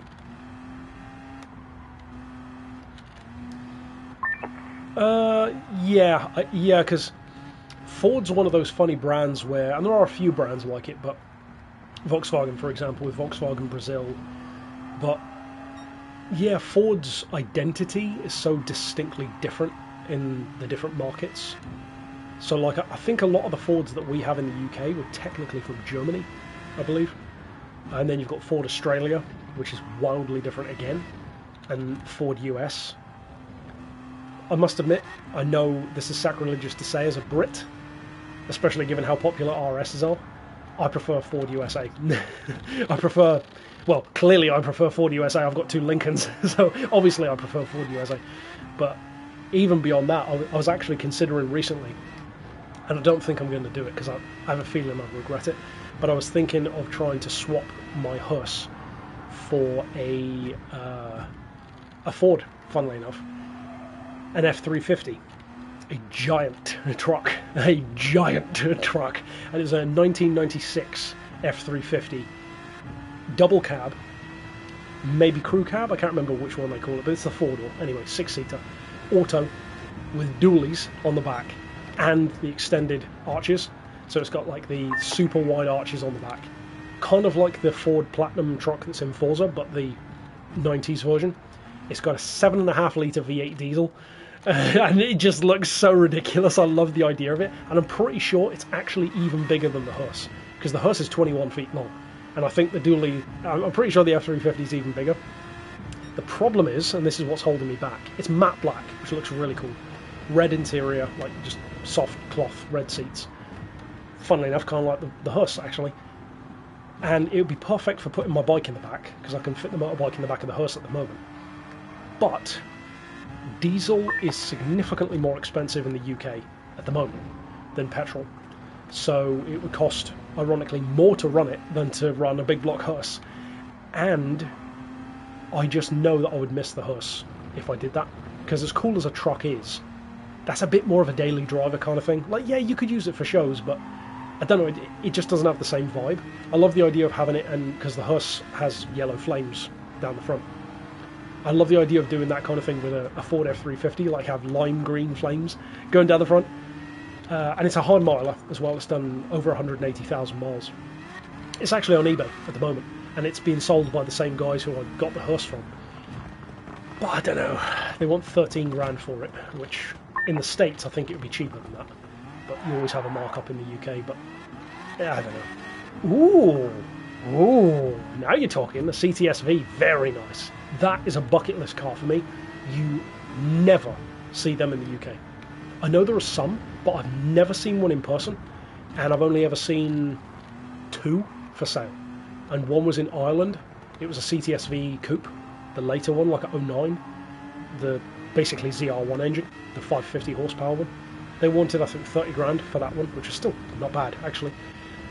But the other one I saw is my dream one, which was the 550 brake 4-door, and they wanted 25 for that, which even then, that ain't bad. And, you know, in the States, like the wagon version, they go for stupid money. But I love the one, which I'm guessing yours being an 06, I think yours is actually the one that I would have the best chance of finding. Because if yours is an 06, that's the 5.7, isn't it? The 5.7, 400 horses, super boxy, like a first generation.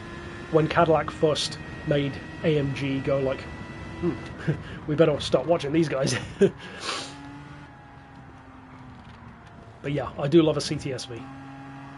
To be honest, I like them more than their newer stuff, like the Blackwings and all that. Bought it in Dubai. Oh, nice. Yeah, they do love their V8s in Dubai, don't they? I always thought that my Rolls should have gone to Dubai because it had the lock-in diff and four-wheel drive and everything. And I could just imagine seeing this classic Rolls Royce on monster truck tyres just jumping over sand dunes. They would have loved it over there. But alas, it's still in the UK for now. But yeah, even if I don't get the chance to own one, I'd really love to review a CTSV on the channel. That's definitely a bucket list car for me. Because I've always liked super saloons, and I've always liked muscle cars, and it's kind of both put together. And it's classier than something like a Challenger or a Camaro. Starting to see more of them in the UK. See a lot more Mustangs now, way more Mustangs. And the reason for that's simple. Most people in the UK are terrified of left-hand drive, and now they've started selling right-hand drive Mustangs. So good handling. Well, I mean, it would make sense helping the Camaro because it's GM, isn't it? So it's all shared. I've owned a couple of GM things because obviously I'm more of a Ford guy. But technically I own GM at the moment, Pontiac. And I've had, what was it, one? I think I've had one of the GM. A Cadillac, funnily enough. I had an Escalade. But I had a 2011, so the same kind of shape, like that super boxy shape.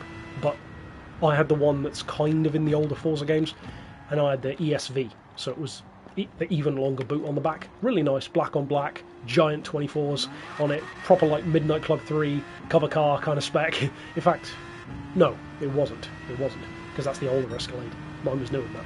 But yeah, nice car. But I tell you what, something you don't hear people say that often, I definitely like the Navigator more than the Escalade. Because usually people have a Navigator because they can't afford an Escalade, because even in the UK you're talking like double the price between the two.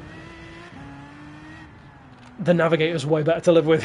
It's just way, way better. And I think part of the reason why is because the Cadillac definitely attracts more attention. It looks more bling and it's more imposing because of the size of it, because it's definitely bigger than the Navigator.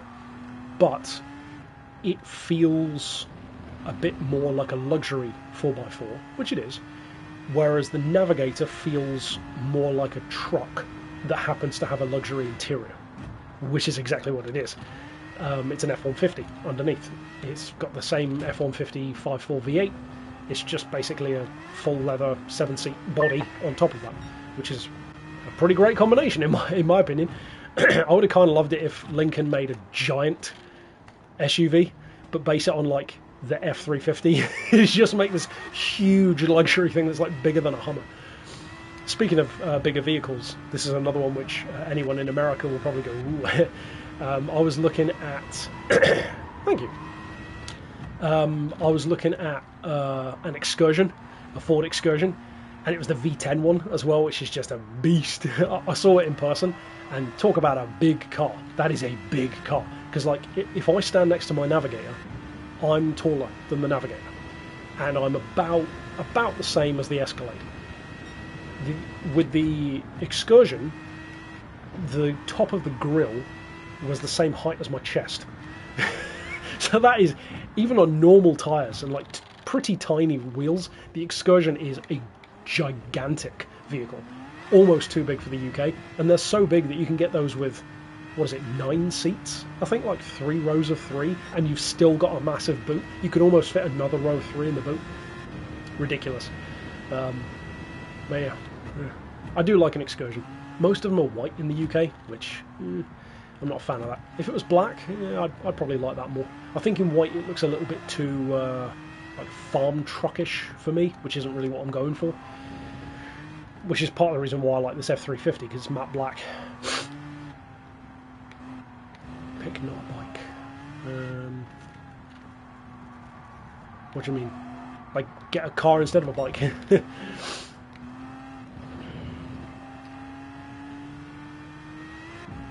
But yeah, I love the Navigator. It's awesome. I've actually had two Navigators back to back. They looked exactly the same. One was at 05, now this one's an 06. Both black, both same colour interior, both limited editions as well, funnily enough.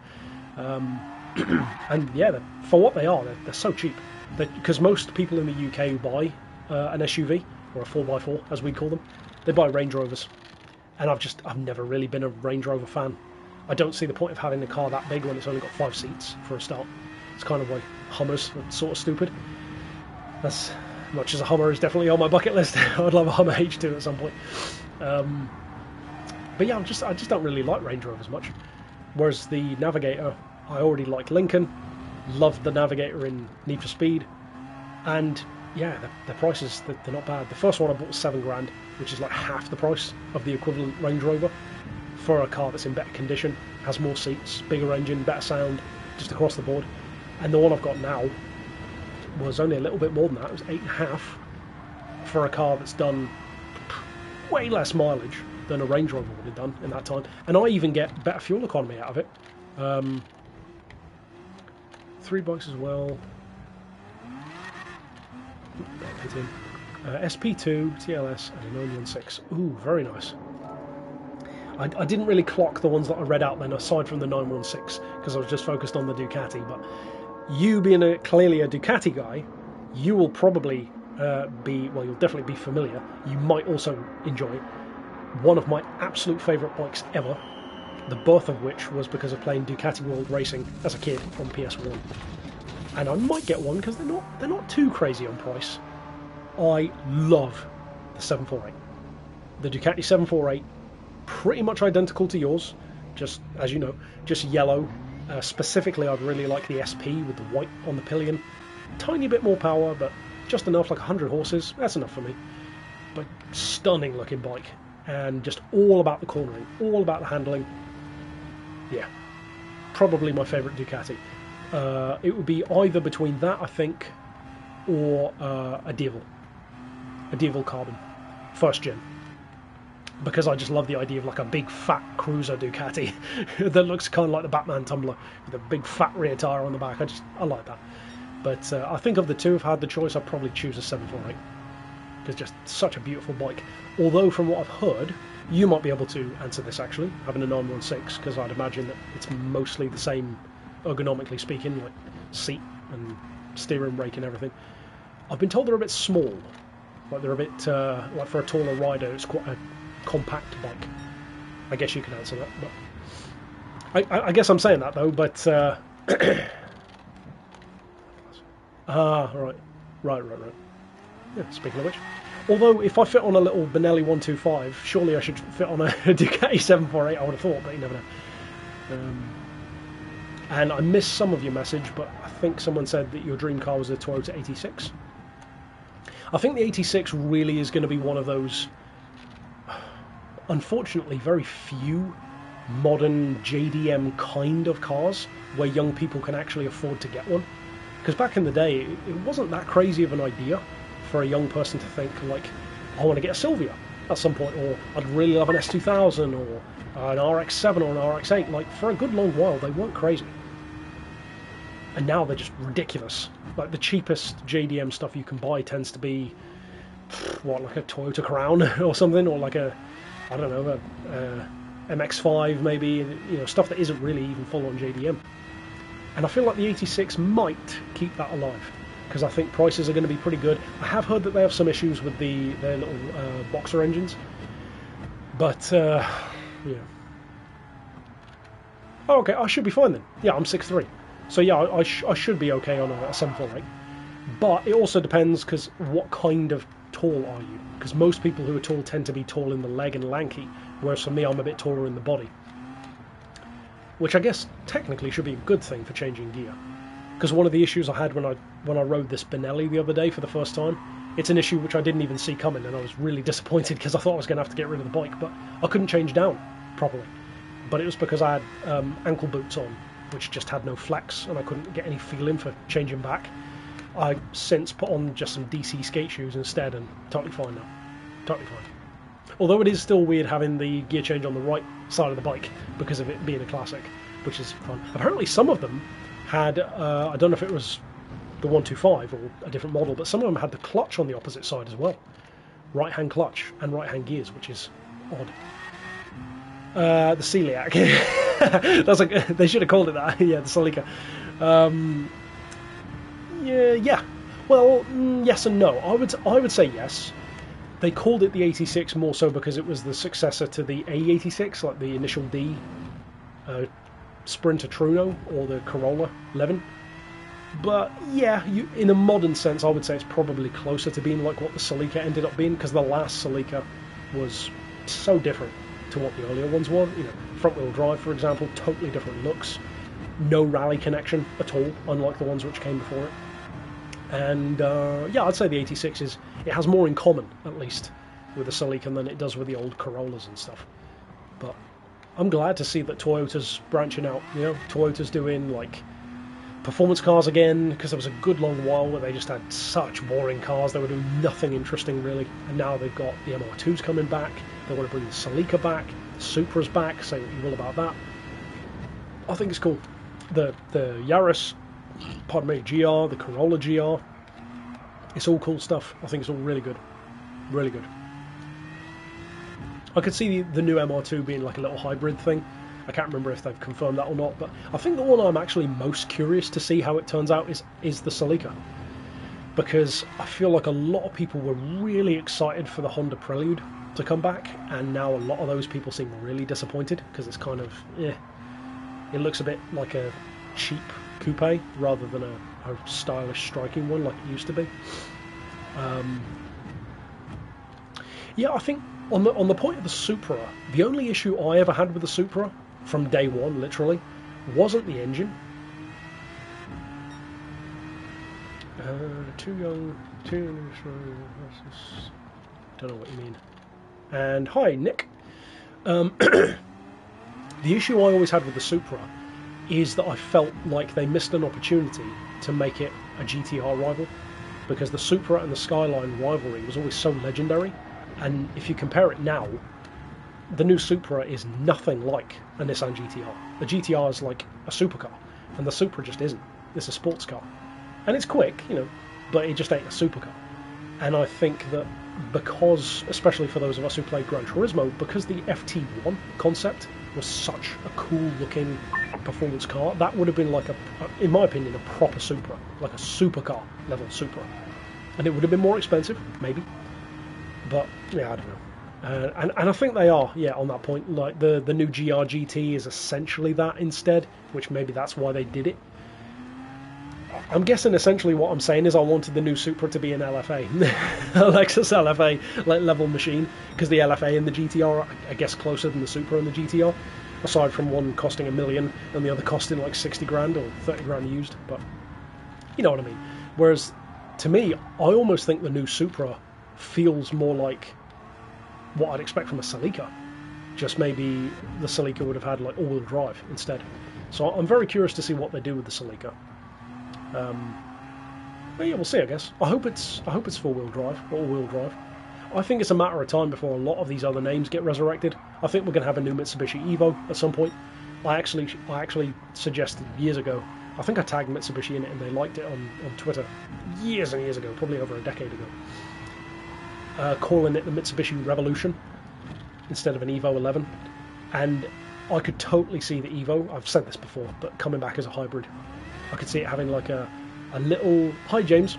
I could see it having like maybe a front-wheel drive petrol burner with electric motors on the back, or vice versa. It would be heavier. It wouldn't really be the true spirit of an Evo, but I could see him doing that. And then I wouldn't be surprised if Subaru followed a similar idea, because they kind of have to. I also think we'll see the Viper come back at some point. Hopefully not as a hybrid. But yeah, I think the beauty of the Viper is if they did bring it back, they could kind of just keep it really simple and really old school and just make it a hot rod like it always was.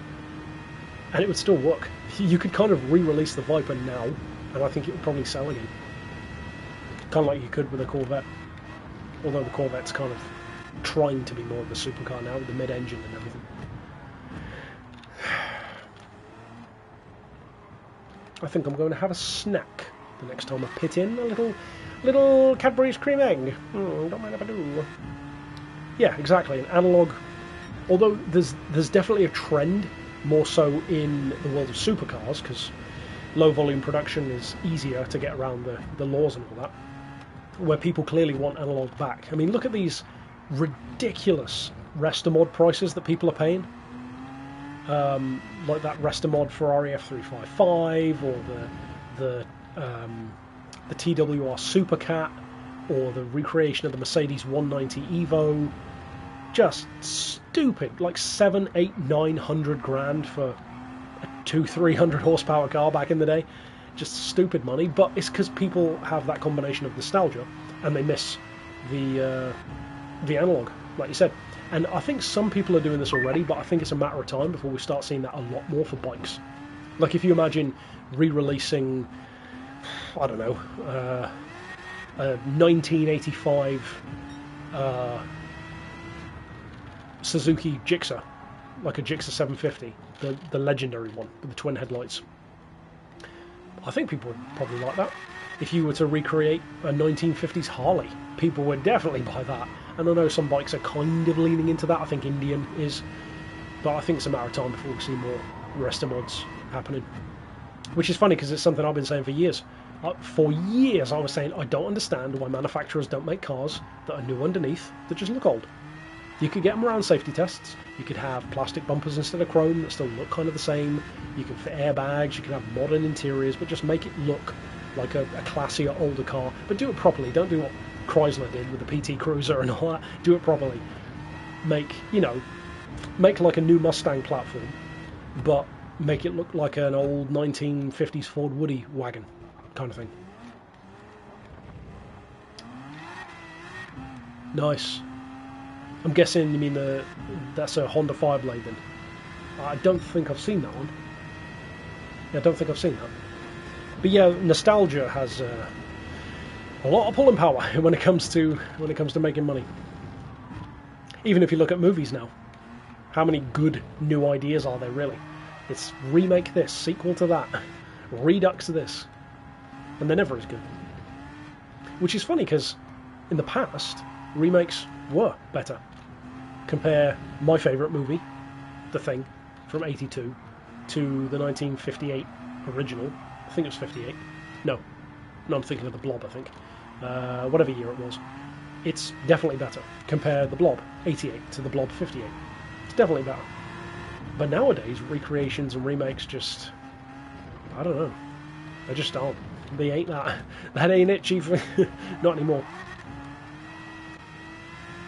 And I don't think it's even a lack of ideas. I think it's a lack of skill. I feel like all the good directors and good writers, or many of them at least, aren't as interested anymore. And you could say this applies, I guess, to stuff like car design as well. Like, how many truly stunningly beautiful cars are there now? When's the last time you saw something that made you feel like you wanted it on a poster? You know? I'm sure there are some good-looking cars, but again, most of them tend to be the really expensive boutique stuff. Like, in my opinion, the most beautiful car of probably the past maybe decade might be the D2 the P72. And kind of because it looks like a 2000s supercar, it looks like the kind of thing that would have come out at the time of like the Adonis and the Gunpowder Apollo. It looks like that kind of era, and it's all the better for it. But I don't know. And especially with electric stuff, electric bikes and electric cars, there's no excuse. I mean, most of them, the battery pack is the flaw. You can make this look however you want, and you choose to make it look like a toaster. Like, what are we doing? Look at Tesla. They were like, I don't know if they still are, but the best-selling car in the world. And it looks like trash.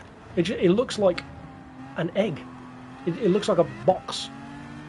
And even the colour choices, there's nothing interesting. It's white, it's grey, it's black. Who cares? Have like a bright orange one or something, or a chameleon orange, like TVR style colour for a Tesla. I mean, why not?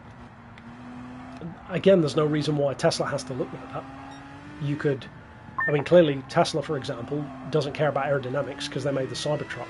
So if you're going to do that, why not make something that looks, again, like a, you know, like a 1930s hot rod or something? Like, why not? A recreation of the Ferrari. What do you mean in, like a livery editor? I'm guessing you mean in GT7. Speaking to the Ferrari though, on that point, it would be kind of cool if Ferrari made a road-going version of that, kind of like Porsche did with that road-going 919. That'd be cool. I still think we were robbed not having that Toyota road-going version, the GR hypercar. That would have been awesome. And that's the kind of thing where if they added it to Gran Turismo, that would be so OP, because they classify it as a road car. That would be like a Tomicara ZZ2 all over again.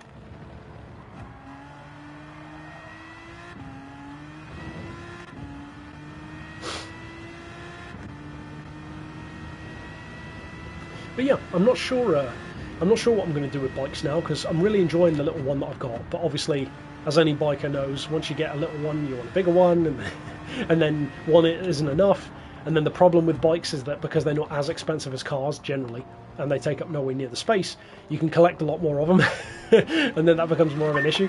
So yeah, I'm not sure what I'll do next. I've got my eye on a couple of other little classics, which I like the idea of, but then part of me is also thinking, I've got a choice to make. Do I want to collect small, cheap classics, which kind of all give me the same experience, just for the sake of collecting it, or do I want to instead maybe keep the classic, but then focus on getting something that is, you know, like a 748, a bit bigger, a bit more powerful, wildly different to the classic. The thing that holds me back a little bit, funnily enough, on the point of having that big Ford F-150 instead of the hearse, is that I, unfortunately, would not be able to fit any modern bike into the back of the hearse. I can just about fit the classic bike in there, which is the nice advantage of old bikes being so small. Whereas, I don't know, I'm kind of talking myself into that truck. Because I could fit a modern bike in the back of that easy, because the bed is like 12 foot long or something ridiculous. I think that truck is something like 22 feet long, 23 feet long, something ridiculous. But I think it's also nearly 8 feet wide, especially with the dually tyres. So, plus I live in the countryside in the UK, so you may as well be driving a tractor at that point. We'll see. I guess I can only ask. If they say yes, maybe check it out. But I think I'd miss Bonnie. Because as useful as a pickup truck is, it ain't a big block hearse with flames on it. And that's just kind of cool. Yeah, exactly. It might not be quite 8 feet wide, but it's pretty massive. Because at the moment, the widest one is, I think it's pretty much a tie between the Navigator and the hearse. They're both, I think, 6'8" wide. And technically the Navigator's bigger because it's got those giant mirrors on the side. So that's probably more like 7 feet wide, realistically. So to be that much bigger again, especially on the back axle rather than the front, so the truck is significantly wider over the back than it is. I don't think I've ever had a vehicle like that, actually, that it's wider at the back than it is at the front, not notably anyway. Most cars that I've had have been pretty linear. But I guess that's the problem with dualies. Of course it's going to be wider at the back. Either dualies or Chazetta. Speaking of cars that should come back to Gran Turismo, the Chazetta V16T. Because why not put a V16 engine sideways? Who cares if it ends up being 7 feet wide?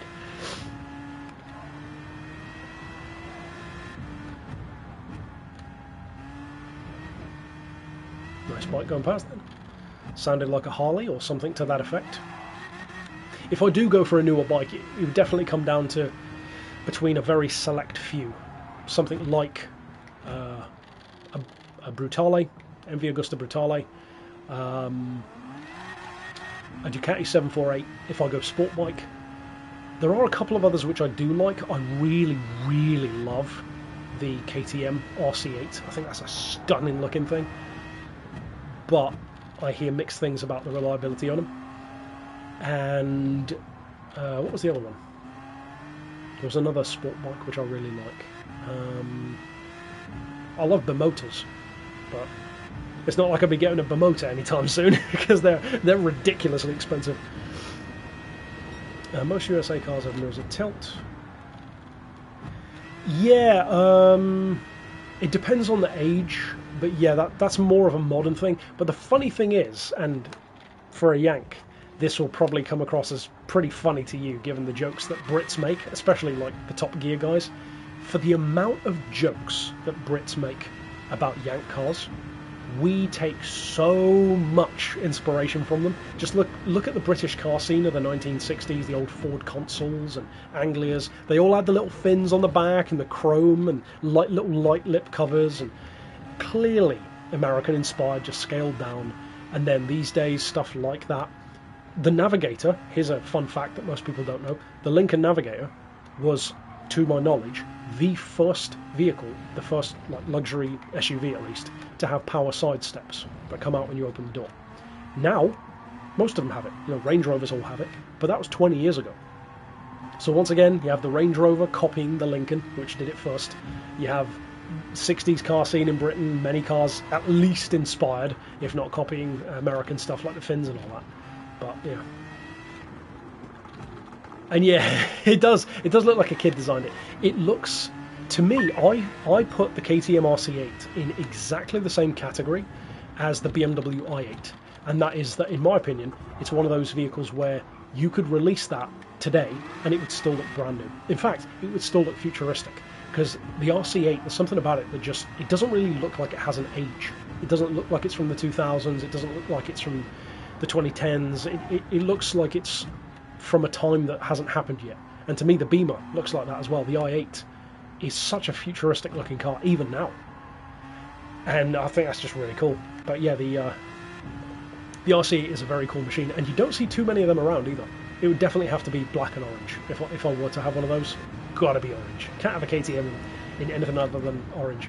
What else would I have? Like I said, I really do love the Ducati Diavel, but I don't know. I feel like the problem with the Diavel is if I go for something like that, I would almost certainly go for a Victory. Because if you're going to go for a cruiser or a chopper, just go all the way. I'm not a Harley guy. Never been a Harley guy. They're overpriced, and from what I hear, as nice as they are, they're very unreliable, and parts are really expensive. Not really an Indian guy either. I have respect for Indian, but it's not the kind of thing I buy. But Victory, there's a bike I'd buy. Unfortunately, they had financial troubles, but unless something's changed, from what I read about Victory, they were like the most reliable bikes you could buy. They were #1 in customer satisfaction, literally above Honda, above Suzuki, above Yamaha, above everything. And their bikes all look like customs. And just, they got the coolest names as well. Victory Hammer, Victory Jackpot, Victory Kingpin, Victory 8-Ball. They're just such cool names. And they all look badass. I think the one I'd like the most is probably a Jackpot, which is very much like the kind of chopper you'd have had in like Midnight Club 3 Dub Edition, like those crazy looking choppers with huge chrome rims. Yeah, I love me a Victory. And they're, by bike standards, they're kind of like big blocks. They're like a 1600 twin, like a 109 cubic inch. So for a bike, reasonably big. I think in the last stream, or one of the last streams, I was talking about a bike which I really wanted, which most bike fans don't seem to be a huge fan of them, funnily enough. Both of my favourite bikes fall into that category. I would love, or at least I love the idea of a Boss Hoss, just because it's so stupid. Just a 5.7 V8 Corvette powered motorbike, because why not, with a 2-speed auto box and a rear wheel so wide that you can almost like leave it standing up with that kickstand. I just love that idea. And they weigh like something ridiculous, like 800 kilos.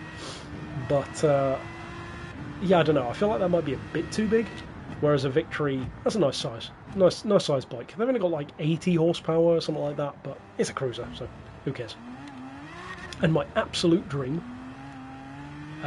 which I'll probably never own, and I'll probably never even have the chance to ride one, I've seen a couple of them in person, is a Y2K. That's the one for me. The Turbine Superbike. That is by far, even beyond any car, that is my dream vehicle. As far as dream vehicles go, it's not as expensive as some, about $130,000. So stupid expensive for a bike, but compared to some cars, that's nowhere near what most people's dream car would be. And I just love it. It's so stupid. Kind of. Well, actually, two actually. There was the Dodge Tomahawk before they used that name to make the Vision GT car, and that was technically kind of a quad bike because it had like 4 wheels, and they said it did like 420 miles an hour. Of course it didn't, but at least theoretically.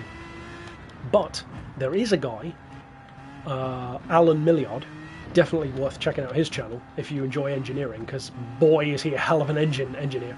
He's a British guy who builds his engines in his shed basically, and he put a Viper engine into a bike frame and set a world record with it. I believe he broke the pillion speed record, so the fastest speed with somebody on the back. He did 207 miles an hour just in a Viper engined, what looks like a Suzuki Katana, basically with a Viper engine strapped into the frame. But yeah, he's got some cool stuff. He also built a big block V-twin, which looks bonkers, a 5-litre 2-cylinder, well, as I said, V-twin, that has a hell of a crank handle, a hell of a crank start on it, and that thing sounds amazing. Glug, glug, glug, glug. Sounds like a big block, which I guess it is by bike standards. What would that be? That's a 302? I think that would be a 302 cubic inch bike from 2 cylinders, so that's a hell of a piston as well, a hell of a piston in each cylinder. What else has he built? He built, I think he built a Kawasaki V12 or something like that, and one of the projects I saw him doing more recently, I'm not sure how he's doing with it, he bought this super obscure bike which I always loved as a kid, called Norton Nemesis, which was a concept bike with a 1.5 V8. It was supposed to be like a 300 horsepower hyperbike, basically. And he bought it, and last I heard, or last I saw, he was restoring it. And obviously with a concept bike, you have to make everything from scratch, basically, to repair it or replace it. Again, hell of a project. But yeah, there aren't too many Jap bikes which I fancy getting. I'm definitely an Italian bike guy first, and then I'd say American second, probably, to that. Jap stuff? What do I want for Jap stuff? A Hayabusa's tempting. I feel like there's not much point in me having a Hayabusa because I don't ride that quick. I have a lot of respect for the Honda Blackbird, but I feel like I might get bored of it because it's a bit too calm. Super quick, but a bit too smooth, a bit too calm. I do like a Fireblade. 600 Fireblade would probably be... That'd probably be dream territory as far as Jap stuff, but more so like the late 2000s. No, the mid 2000s, back when it was quite sharp looking and it had just the 2 headlights, almost like Integra shaped headlights. Looks kind of like a bird, which I guess is appropriate given the name. But yeah, it's a lovely bike. I've heard from people who own them that it's just a perfect bike. You can't really improve anything about it. It's just, it does everything. Looks great, sounds great, Never breaks down, not overly expensive. I think that's maybe what would hold me back from buying one, because I feel like it would be so good that I wouldn't want to sell it, but then part of me also wants to try other bikes as well. So, let's do a quick stock check of how things are going. We are coming up to 2 hours in, not bad, 52 laps, averaging just over 2 minutes again, as expected, 7 laps left on fuel, which is fine. Tyres will be about the same, and still very overcast. No wipers though. So have a quick look at the weather radar.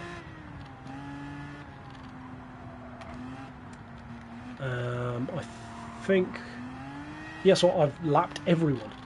Talk about a different result. Talk about a different result to the last time I did this race. So where's the, oh, it's passed. Well, that looks to me like this at least should be a clear race. Maybe all the way until the end now, but we'll see. We shall see. Oops. Checking my notifications, and into the barrier we go.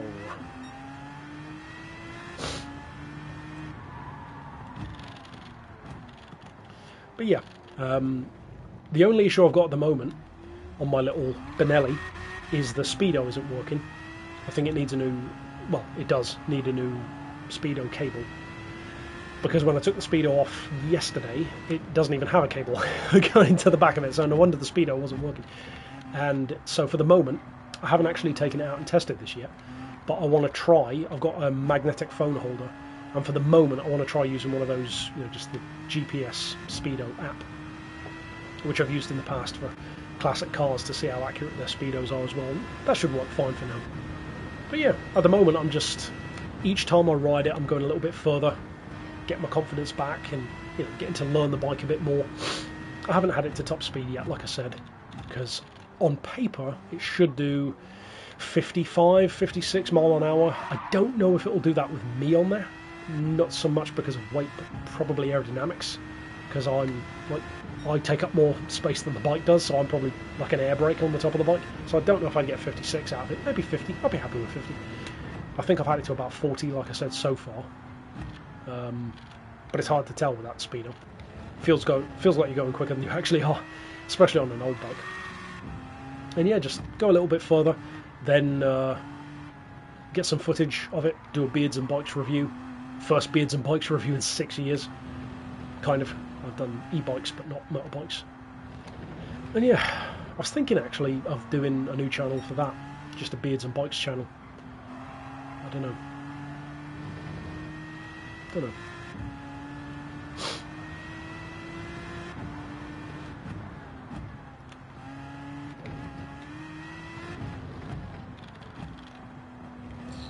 I'm glad I chose this car.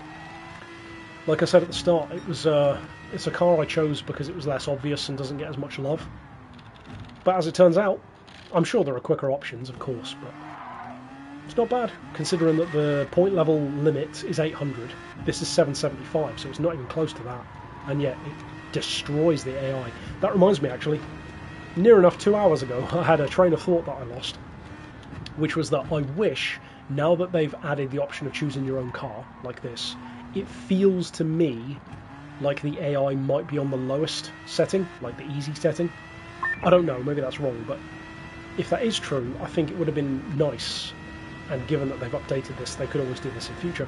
If you do choose your own car, I wish you could then choose the peppers in relation to that car, if that makes sense, either in a way that maybe beefs up the AI to a more powerful level as well, or BOPs your car down to their level, you know, whichever, because then you still have the challenge and it still feels appropriate, but you can use something like this, something different.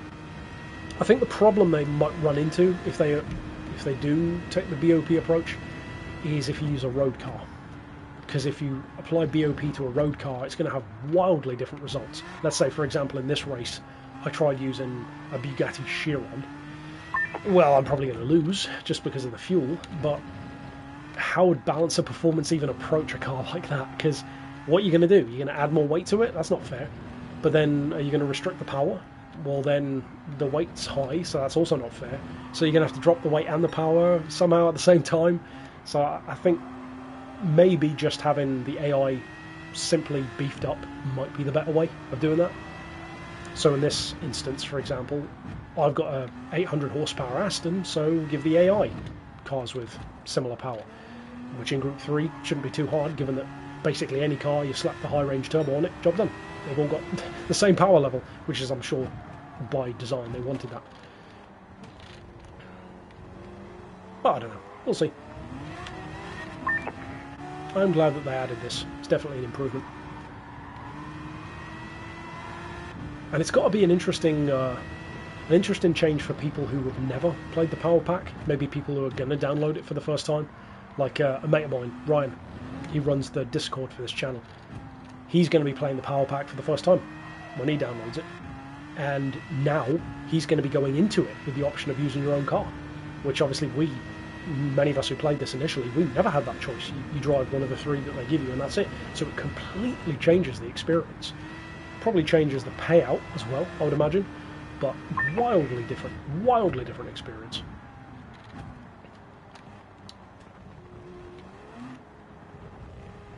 I'm glad they didn't let it stagnate, given that that update was a good idea. And I'm curious now that the precedent's been set for making updates like that, what other ones might we see? Earlier on, for example, we were saying about Grand Valley Endurance, Laguna Seca Endurance. Maybe they will add new events. That'd be great. I hope they do. I really hope they do, especially endurance events. I could see maybe them adding like a new progression tree. So maybe like when you completed everything, you can then scroll to like a second page and now there's like a new coloured tree or something like that, or maybe a new branch on the tree and they restructure the menu so it looks a bit different. I could see them doing something like that. And I'm definitely not opposed to it, because if they do that, it increases the value. It also makes me kind of glad that I didn't already review the Power Pack, because one of my biggest gripes about it was not being able to choose your own car. And if I'd have said that in a review, that would be completely out of date now. So, kind of glad that I waited. Speaking of which, maybe now that we're coming up to the 4-hour mark, I should give a review, my overarching review for the Power Pack, and then I can come back and cut this out later and use it as its own video. So what would my review be? I would say that the Power Pack, and whether or not you should download it, depends entirely on the kind of player you are versus the content itself.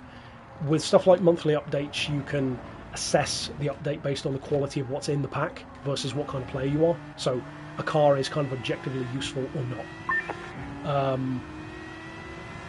And yeah, doing the event. And technically I didn't wait. I did do this before with the Pennzoil, but yeah, I know what you mean. It just wasn't a live stream the first time. Whether or not the Power Pack is going to be worth it to you is going to depend on the kind of player you are. So I said this actually to Ryan the other day when he was asking.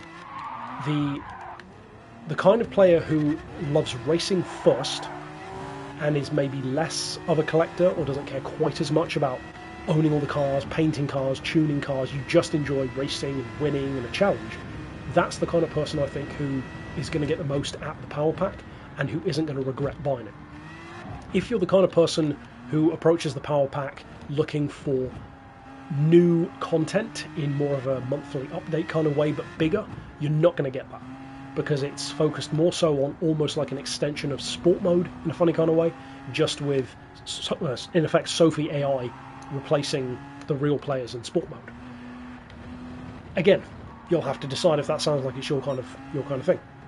As far as the vehicles go, I still believe, and this depends on if they make any changes in future, I still believe that the biggest misstep as of right now, which is May 2026, the biggest misstep is the 6 vehicles.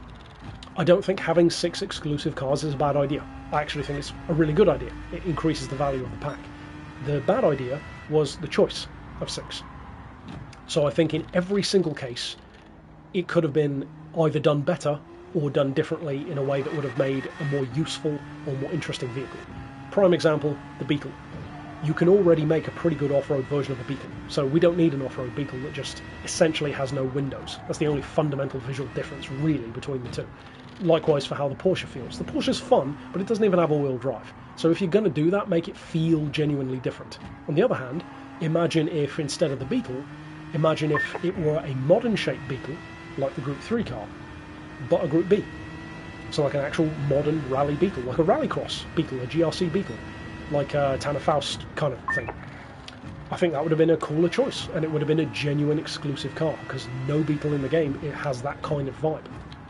Then compare that to the Supra. I think the Supra is easily the most disappointing car out of all of them, because of what the expectations are. It's so expensive, you know, in terms of value, 3 million is a lot. It's clearly going for that Le Mans GT1 kind of appearance, etc, etc, etc. It's too heavy, it doesn't have enough downforce, the handling is not good.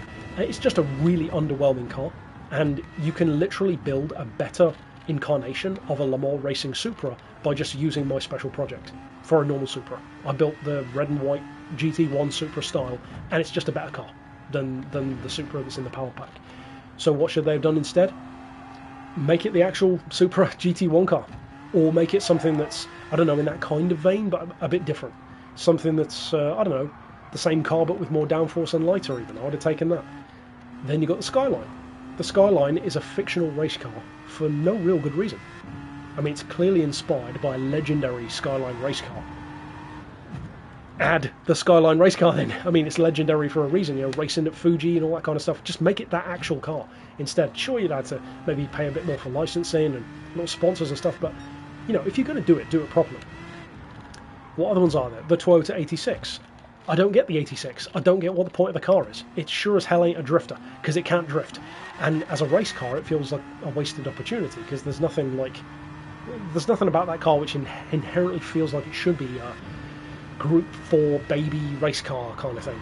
So instead, why not just add one of the returning actual drift cars? If you're going to go down that route, add like the Blitz Skyline with the neon around the grille that we used to have, or the HKS Silvia, or the AEM Honda S2000, you know, actual drift cars from Gran Turismo's fairly recent past, like GT6. Why not just do that? Or if you're not going to go down the drift car route, I don't know, add like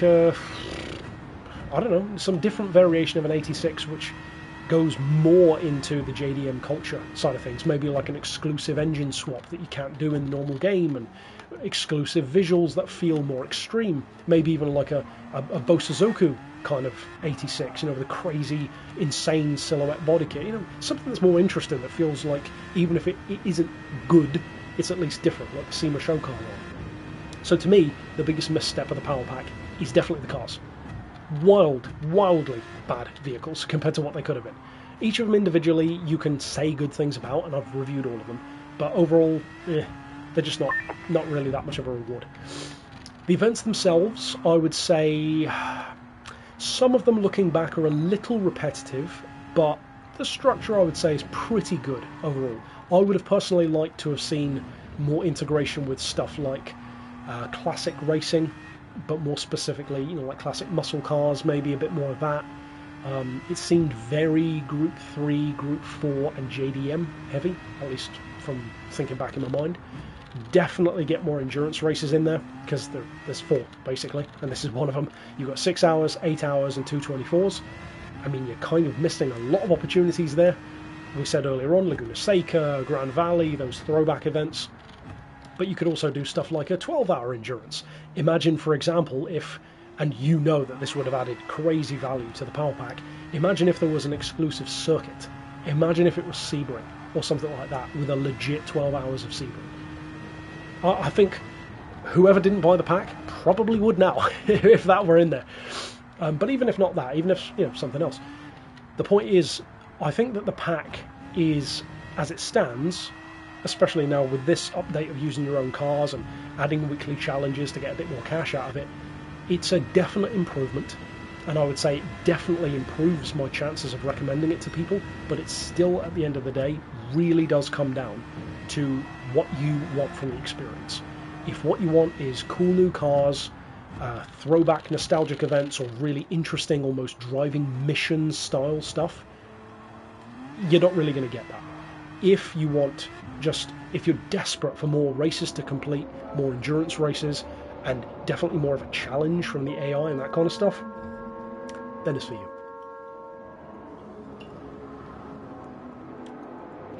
And I think I might cut that out and make it my review.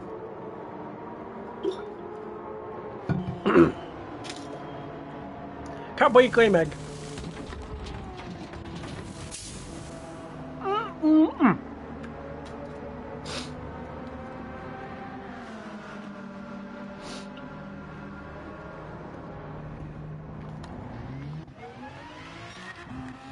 We making good time, boy. 3 minutes ahead. Probably a little bit less because of the pit-in, but not bad. If there's a power pack 2, apologies in advance for any mouth noises. I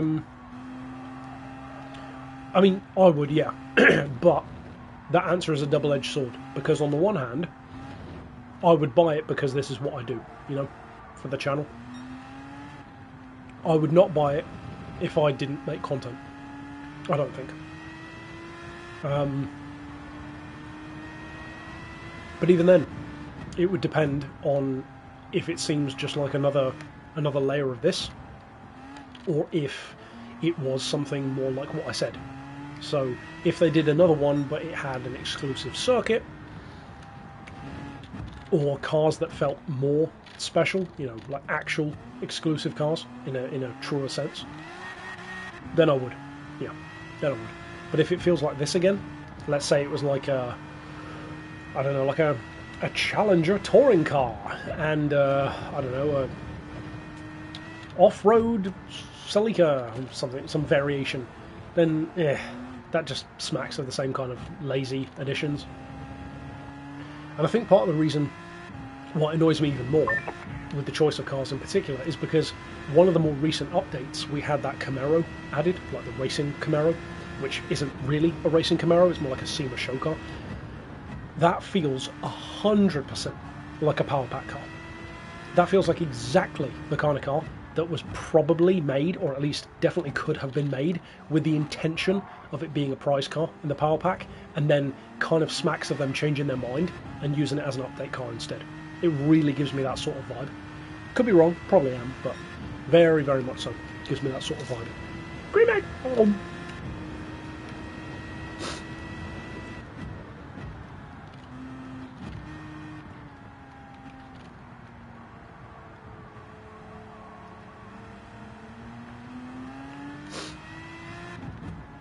And that is a different cream egg. No, sorry. It's not. It's not a different cream egg. I haven't just got a whole row of cream eggs sitting next to me.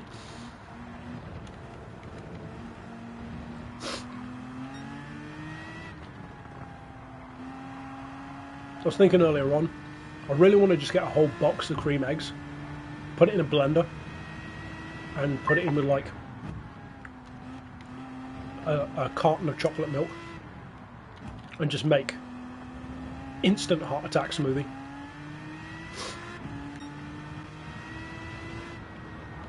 But what a way to go.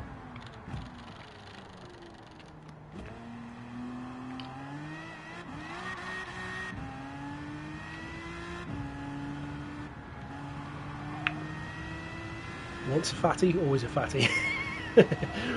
A fatty at heart.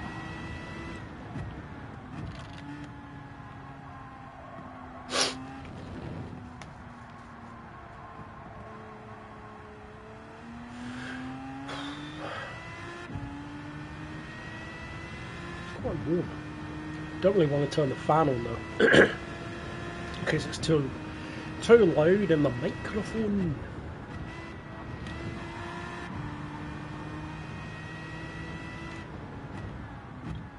Oh yeah, see the timer has gone down. Still well over 2 minutes, but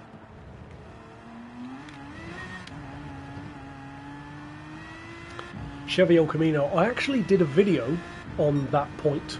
I've done a few GT6 videos, obviously, about cars which I think do have a good chance of coming back, and the El Camino was one of them. I actually think it does have a good chance, the classic one. Part of the obvious reason why I'd say that is because it was already a premium in GT6. It had some pretty cool visual mods as well. You could like put a roof on it. Pardon me. That's a shame. Where are you from then, Nature, that they don't have cream eggs anymore? I can imagine that being like some kind of weird Australian thing. Just no guns, no cream eggs.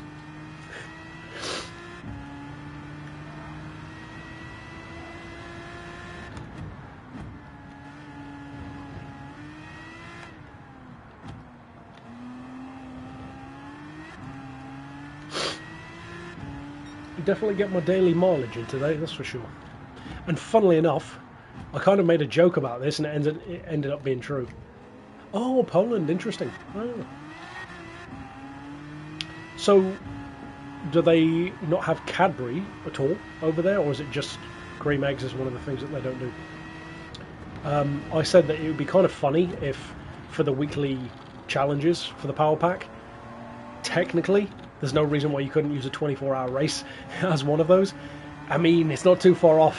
One of my 3 new weekly Power Pack challenges is going to be a 6-hour endurance race, which, I mean, that's a hell of a way of getting 100 grand, I guess, in addition to what I'm going to get anyway.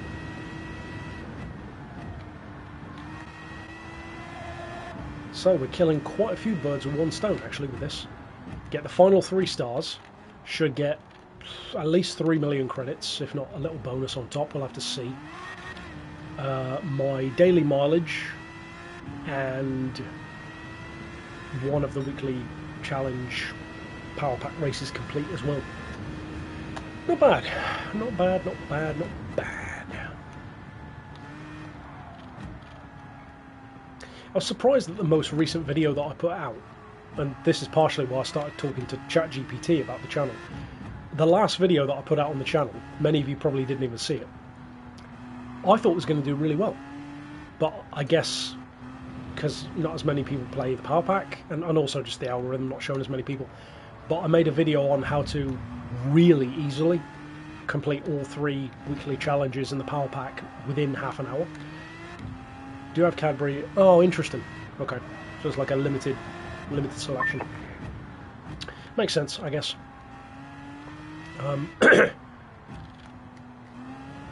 When I got the news, or when I heard the news that the Power Pack was going to have weekly challenges, I assumed, as I would imagine most of us probably did, that it was going to be like, redo this race, or redo that race, which is basically what, obviously, career mode does.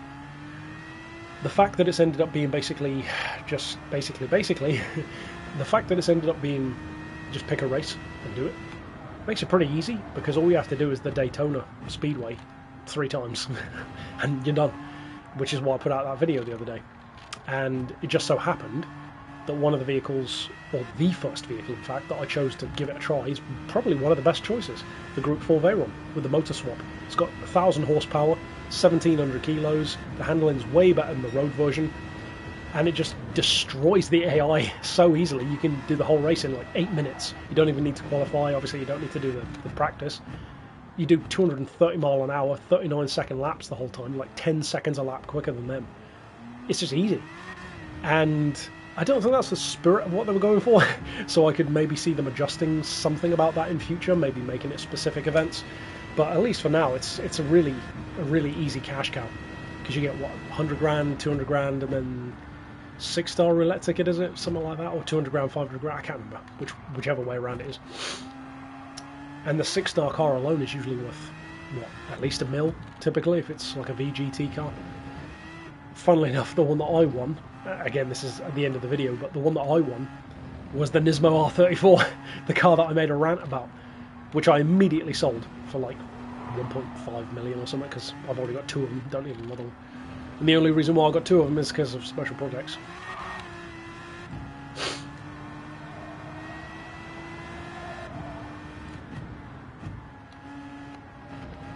But yeah, I hope the Power Pack does evolve more. And I think if they're going to prioritise important stuff to put effort into, which, I mean, this is polyphony we're talking about, so they never do that. They always do whatever's the weirdest choice. But if they prioritise updates for the Power Pack, I think that would be a better choice than doing updates for the demo.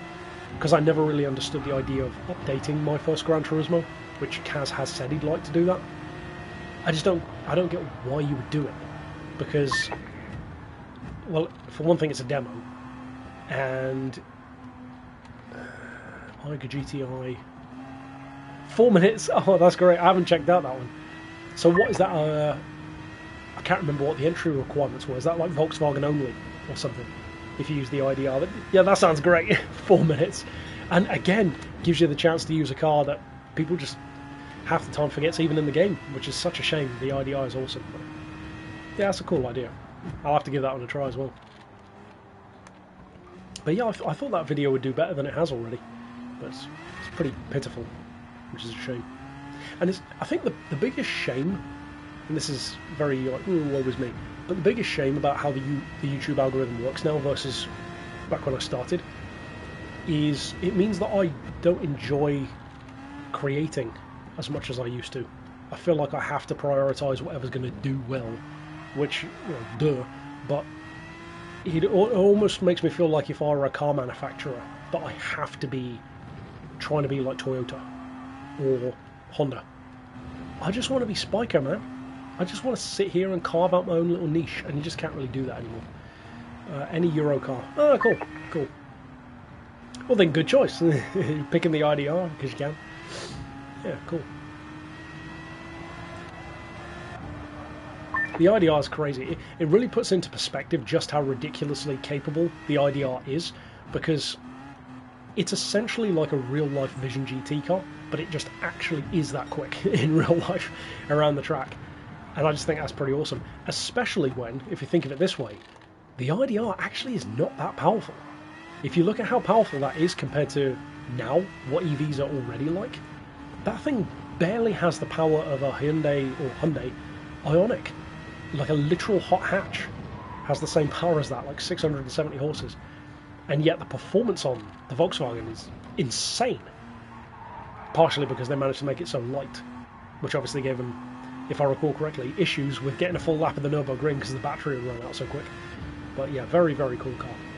Very cool car. I wonder if they'd ever try and refine that idea again. Maybe make like a Volkswagen IDR Evo. Kind of like the Porsche 919 Evo. And push it even further. That'd be cool. Maybe better battery tech.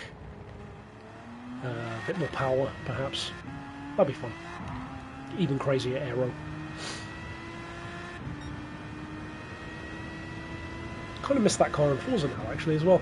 Because they had that as, what was it, VIP car or something in Forza Horizon 4.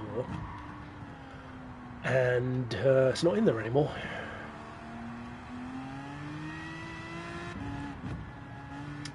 I'll check the weather again in a second. It should be fine. I've only just noticed I've had it stuck on traction control for no apparent reason. 3-minute lead again. Good stuff. 159 lap just then as well. Nice. Not that it really matters when you're that far ahead.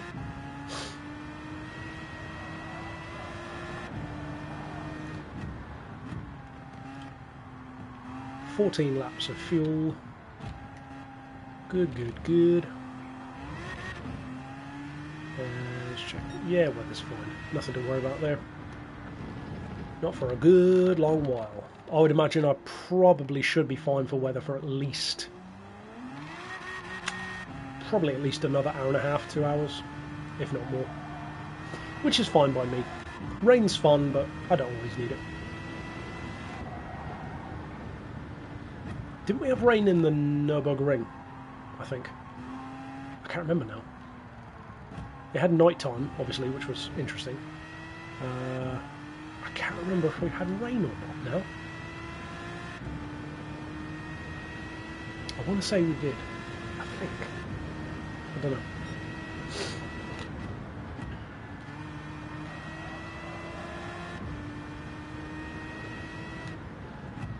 It'd be cool to do more live streams as well if they had more endurance races.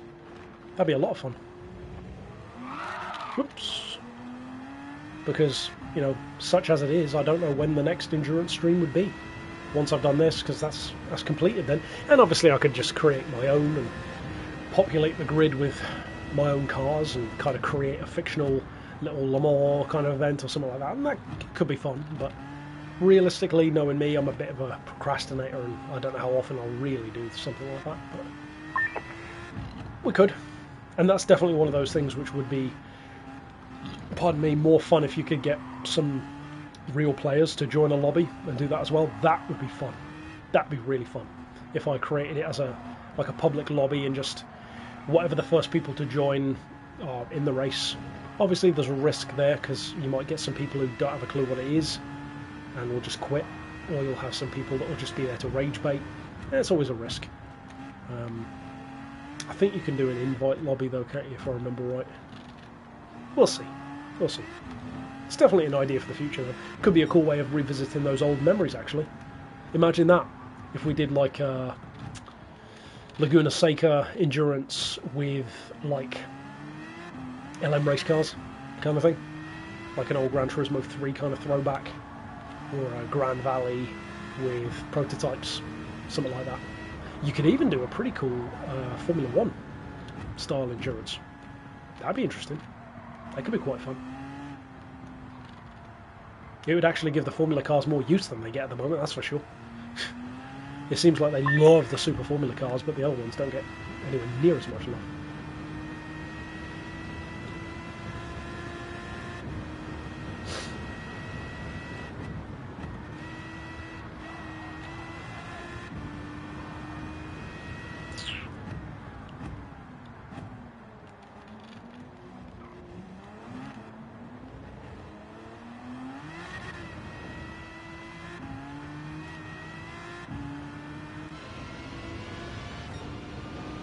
Cockpit mode for the first time in 2 hours.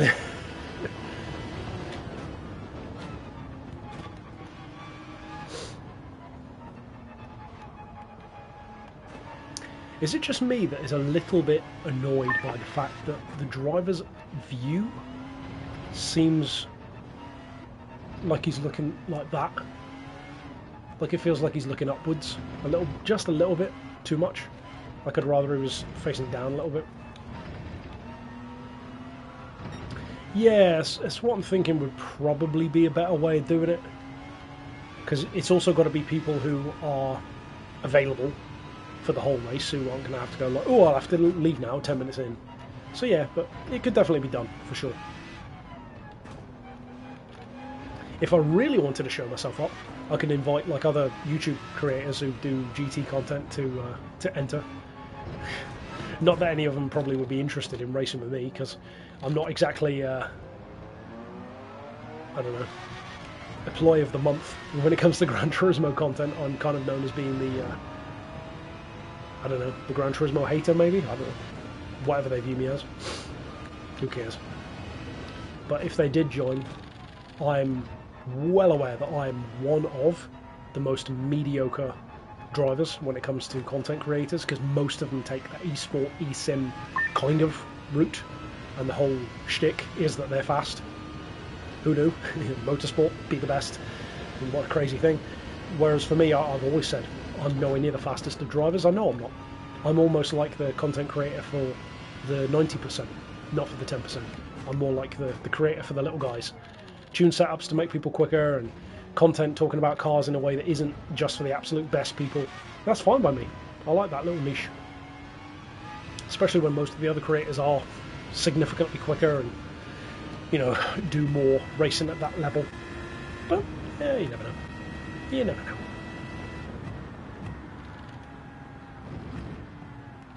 Could even do a charity stream. I think you can set it on YouTube to super chats go to charity. What cars would you predict for the update? Well, for me, if we assume it's going to be 3 cars, I feel like there's 1 or 2 that we're already expecting. Not just the data mining cars, that's obvious, but we already know that we are due to be getting the Xiaomi Vision GT car. So I would say that's probably one of them. Aside from that, I mean, it really could be anything. We just had a Renault Twingo, so it could be anything. And then not too long ago we had a Renault Espace F1. You know, both Renaults, funnily enough. But you know what I mean. They're just all over the place. I'm going to say Xiaomi Vision GT. I'm going to pick one car from the data mining, and I'm going to do one wild card.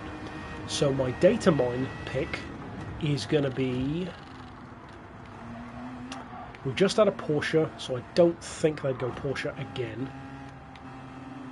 I don't think they'd go for the Renault 5 Turbo Rally car because we just had a Renault.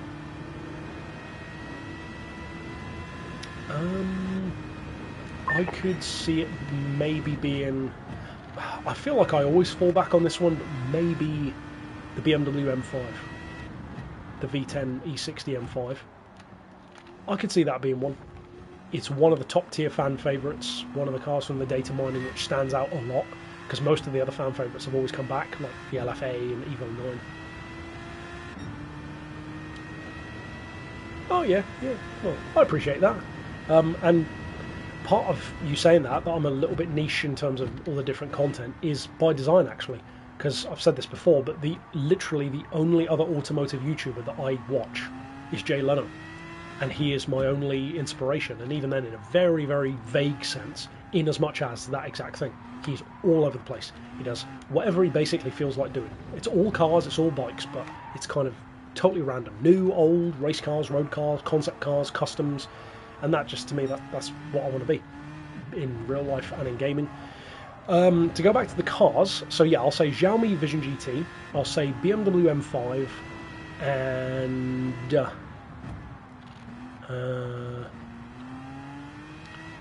thanks, I appreciate that. And if the 94 in your name is referring to your age, we're the same age as well. What should I go for the wild card? Because it really could be anything. Like, they could just turn around and go like, oh, here's a Gunput Apollo. You know, you never know with Gran Turismo. So, I'm going to say... You know what? This car was already scanned years ago at this point. I'm going to say, for my wild card pick, and I actually would be really happy if this ended up being true, Lamborghini Espada. It's my joint favourite Lamborghini ever, between that and the LM002. We know that they were scanning it, or at this point obviously have scanned it, so it's due. It's a classic, it's a perfect Haggerty car, and yeah, that'll be a really fun one. A V12 2+2 GT Lambo. Wildly different to any of the other Lambos. Lambo has had a decent amount of love in Gran Turismo more recently. The Urus is one of the most significant off-roaders in the game. So yeah, I'll say those. I don't think it will be those. I think the Xiaomi is a pretty safe bet, but yeah, let's go Xiaomi, Lamborghini Espada, and BMW M5. And Sebring. No, obviously not. I wouldn't say any track. I'm not expecting any tracks. So it would be a nice bonus, but yeah. And then for motor swaps, ooh, that's... I mean, you didn't ask for motor swaps, but that, if you really want to go wild on predictions, you could try predicted motor swaps, because you never know what those are going to be. I don't know, a K24. It always seems like a safe bet. Either a K24 going into something or a Hellcat swap. That seems to be what they love doing generally. It's a shame we don't have more like AMG swaps, you know? Put like the 4-litre V8 into something, or I don't know, more V10 swaps from the LFA, or Formula 1 engine swaps even. Circuit experience, yeah, that's true as well. I can't remember off the top of my head which ones don't have circuit experience. You'd have to remind me, to be honest, which of the courses don't have it. Because most of the ones I can think of, I think they already do.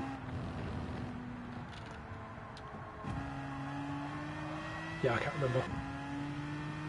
Route X. Route X, Sector 1 challenge. Driving the straight line as quickly as possible.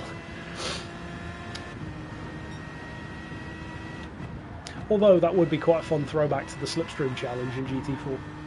My notorious enemy.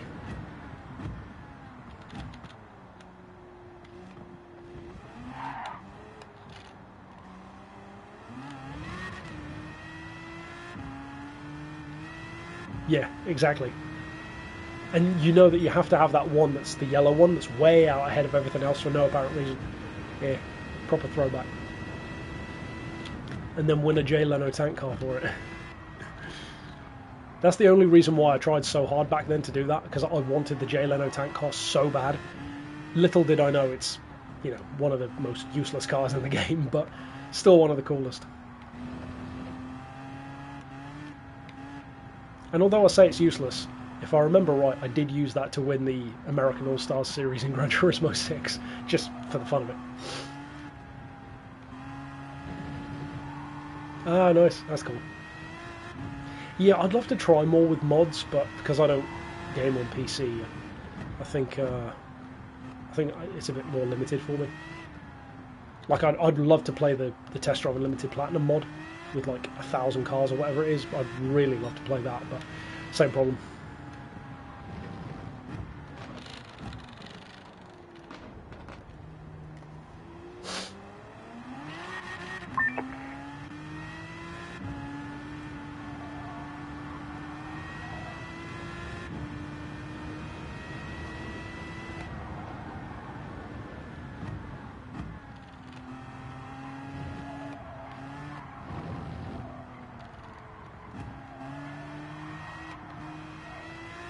Now that the Espace is back, I think for me there are two cars that I really hold the torch for in terms of really, really wanting them back in Gran Turismo, even if it's not in this game. One is a returning face and the other would be a debut. The returning face I want the most. It would end up being in Group 2, and I'm fine with that. Actually, that's better than it used to be. The Panos. Panos is one of my absolute favourite brands, and having the GTR one back, that would just be so much fun, especially if they get the weight right this time. And yeah, I would use that thing all the time. And the other one, the debut, which again, anyone who knows me is pretty obvious, but Maserati MC12, for sure. And personally, I would prefer the road-going version, because as fun as it would be, as we were talking about earlier, having the MC12 to go up against this in Group 3, I just feel like it would have the same problem. It wouldn't get as much use as it deserves. It would get some initially, but I feel like it would drop off a bit, because it wouldn't be as competitive. Whereas the road-going version, you've already got the Enzo in the game, it makes sense to have it. You've got the SLR, you've got the Carrera GT, you've got the OP640, you've got so many of those great rivals from that era, but not the Maserati. And the MC20 is okay, but I don't know. I'm not a fan of the MC20 really. My hopes were really high for that car, and then when it came out, it ain't an MC12, that's for sure. And one of the great things about the MC12 is that it punches way above its power, way above. 620 horses is good, obviously, but it's a lot quicker around the track than a lot of other cars with that kind of power. Whoops! I mean, if you compare it to, it's not a fair comparison, but compare that to like a Carrera GT or an SLR. Obviously, the SLR is more of a GT supercar, but boy, does the racing DNA of the MC12 really comes through when you compare it around a lap. You can feel the difference. It's essentially like one of the last modern longtails, really. That and the Selena 7. Like an old Group C car, but reinvented in a modern era.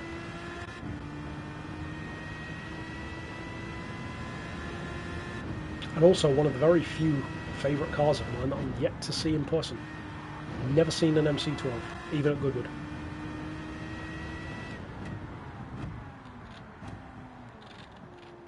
Ironically, I've seen rarer stuff than that, but never one of them. And it's definitely been at Goodwood, just not the years I was there. I'm trying to think, what's the rarest stuff I've seen? Mostly at Goodwood. I've seen the Savage Rival. Don't get much rarer than that. And it was a GTR version, like the one that was in Drive Club. I've seen, I think probably my favourite rare spot ever is I saw a Cavini C6W, the six-wheeled supercar at Goodwood, and that was a hell of a moment, because I always loved that car. Never even imagined I could see one in person, and to see it, that was like, hold up, what is that? Wait a minute, I know what that is. Goodwood's awesome. If you catch it on the right year, it's not the kind of thing that I'd recommend doing every year because it does get a bit repetitive, but if you catch it on a really good year, you can see some amazing stuff at Goodwood. I've seen multiple Caparo T1s, Gumper Apollo, Hennessy Venom GT, Veyron Supersport. You've got obvious stuff like your Huayras. It's the only place in the world where something like a Huayra doesn't really feel special, which is amazing. Aston 177, the one-off Aston, the 177R, they made to test it was basically a test prototype for the Vulcan. It looks way better than the Vulcan. TVR Speed 12, and I mean the actual Speed 12, not the new turbo one, the actual red Speed 12 that has the GT1 bodywork on it. Surprisingly small car, actually.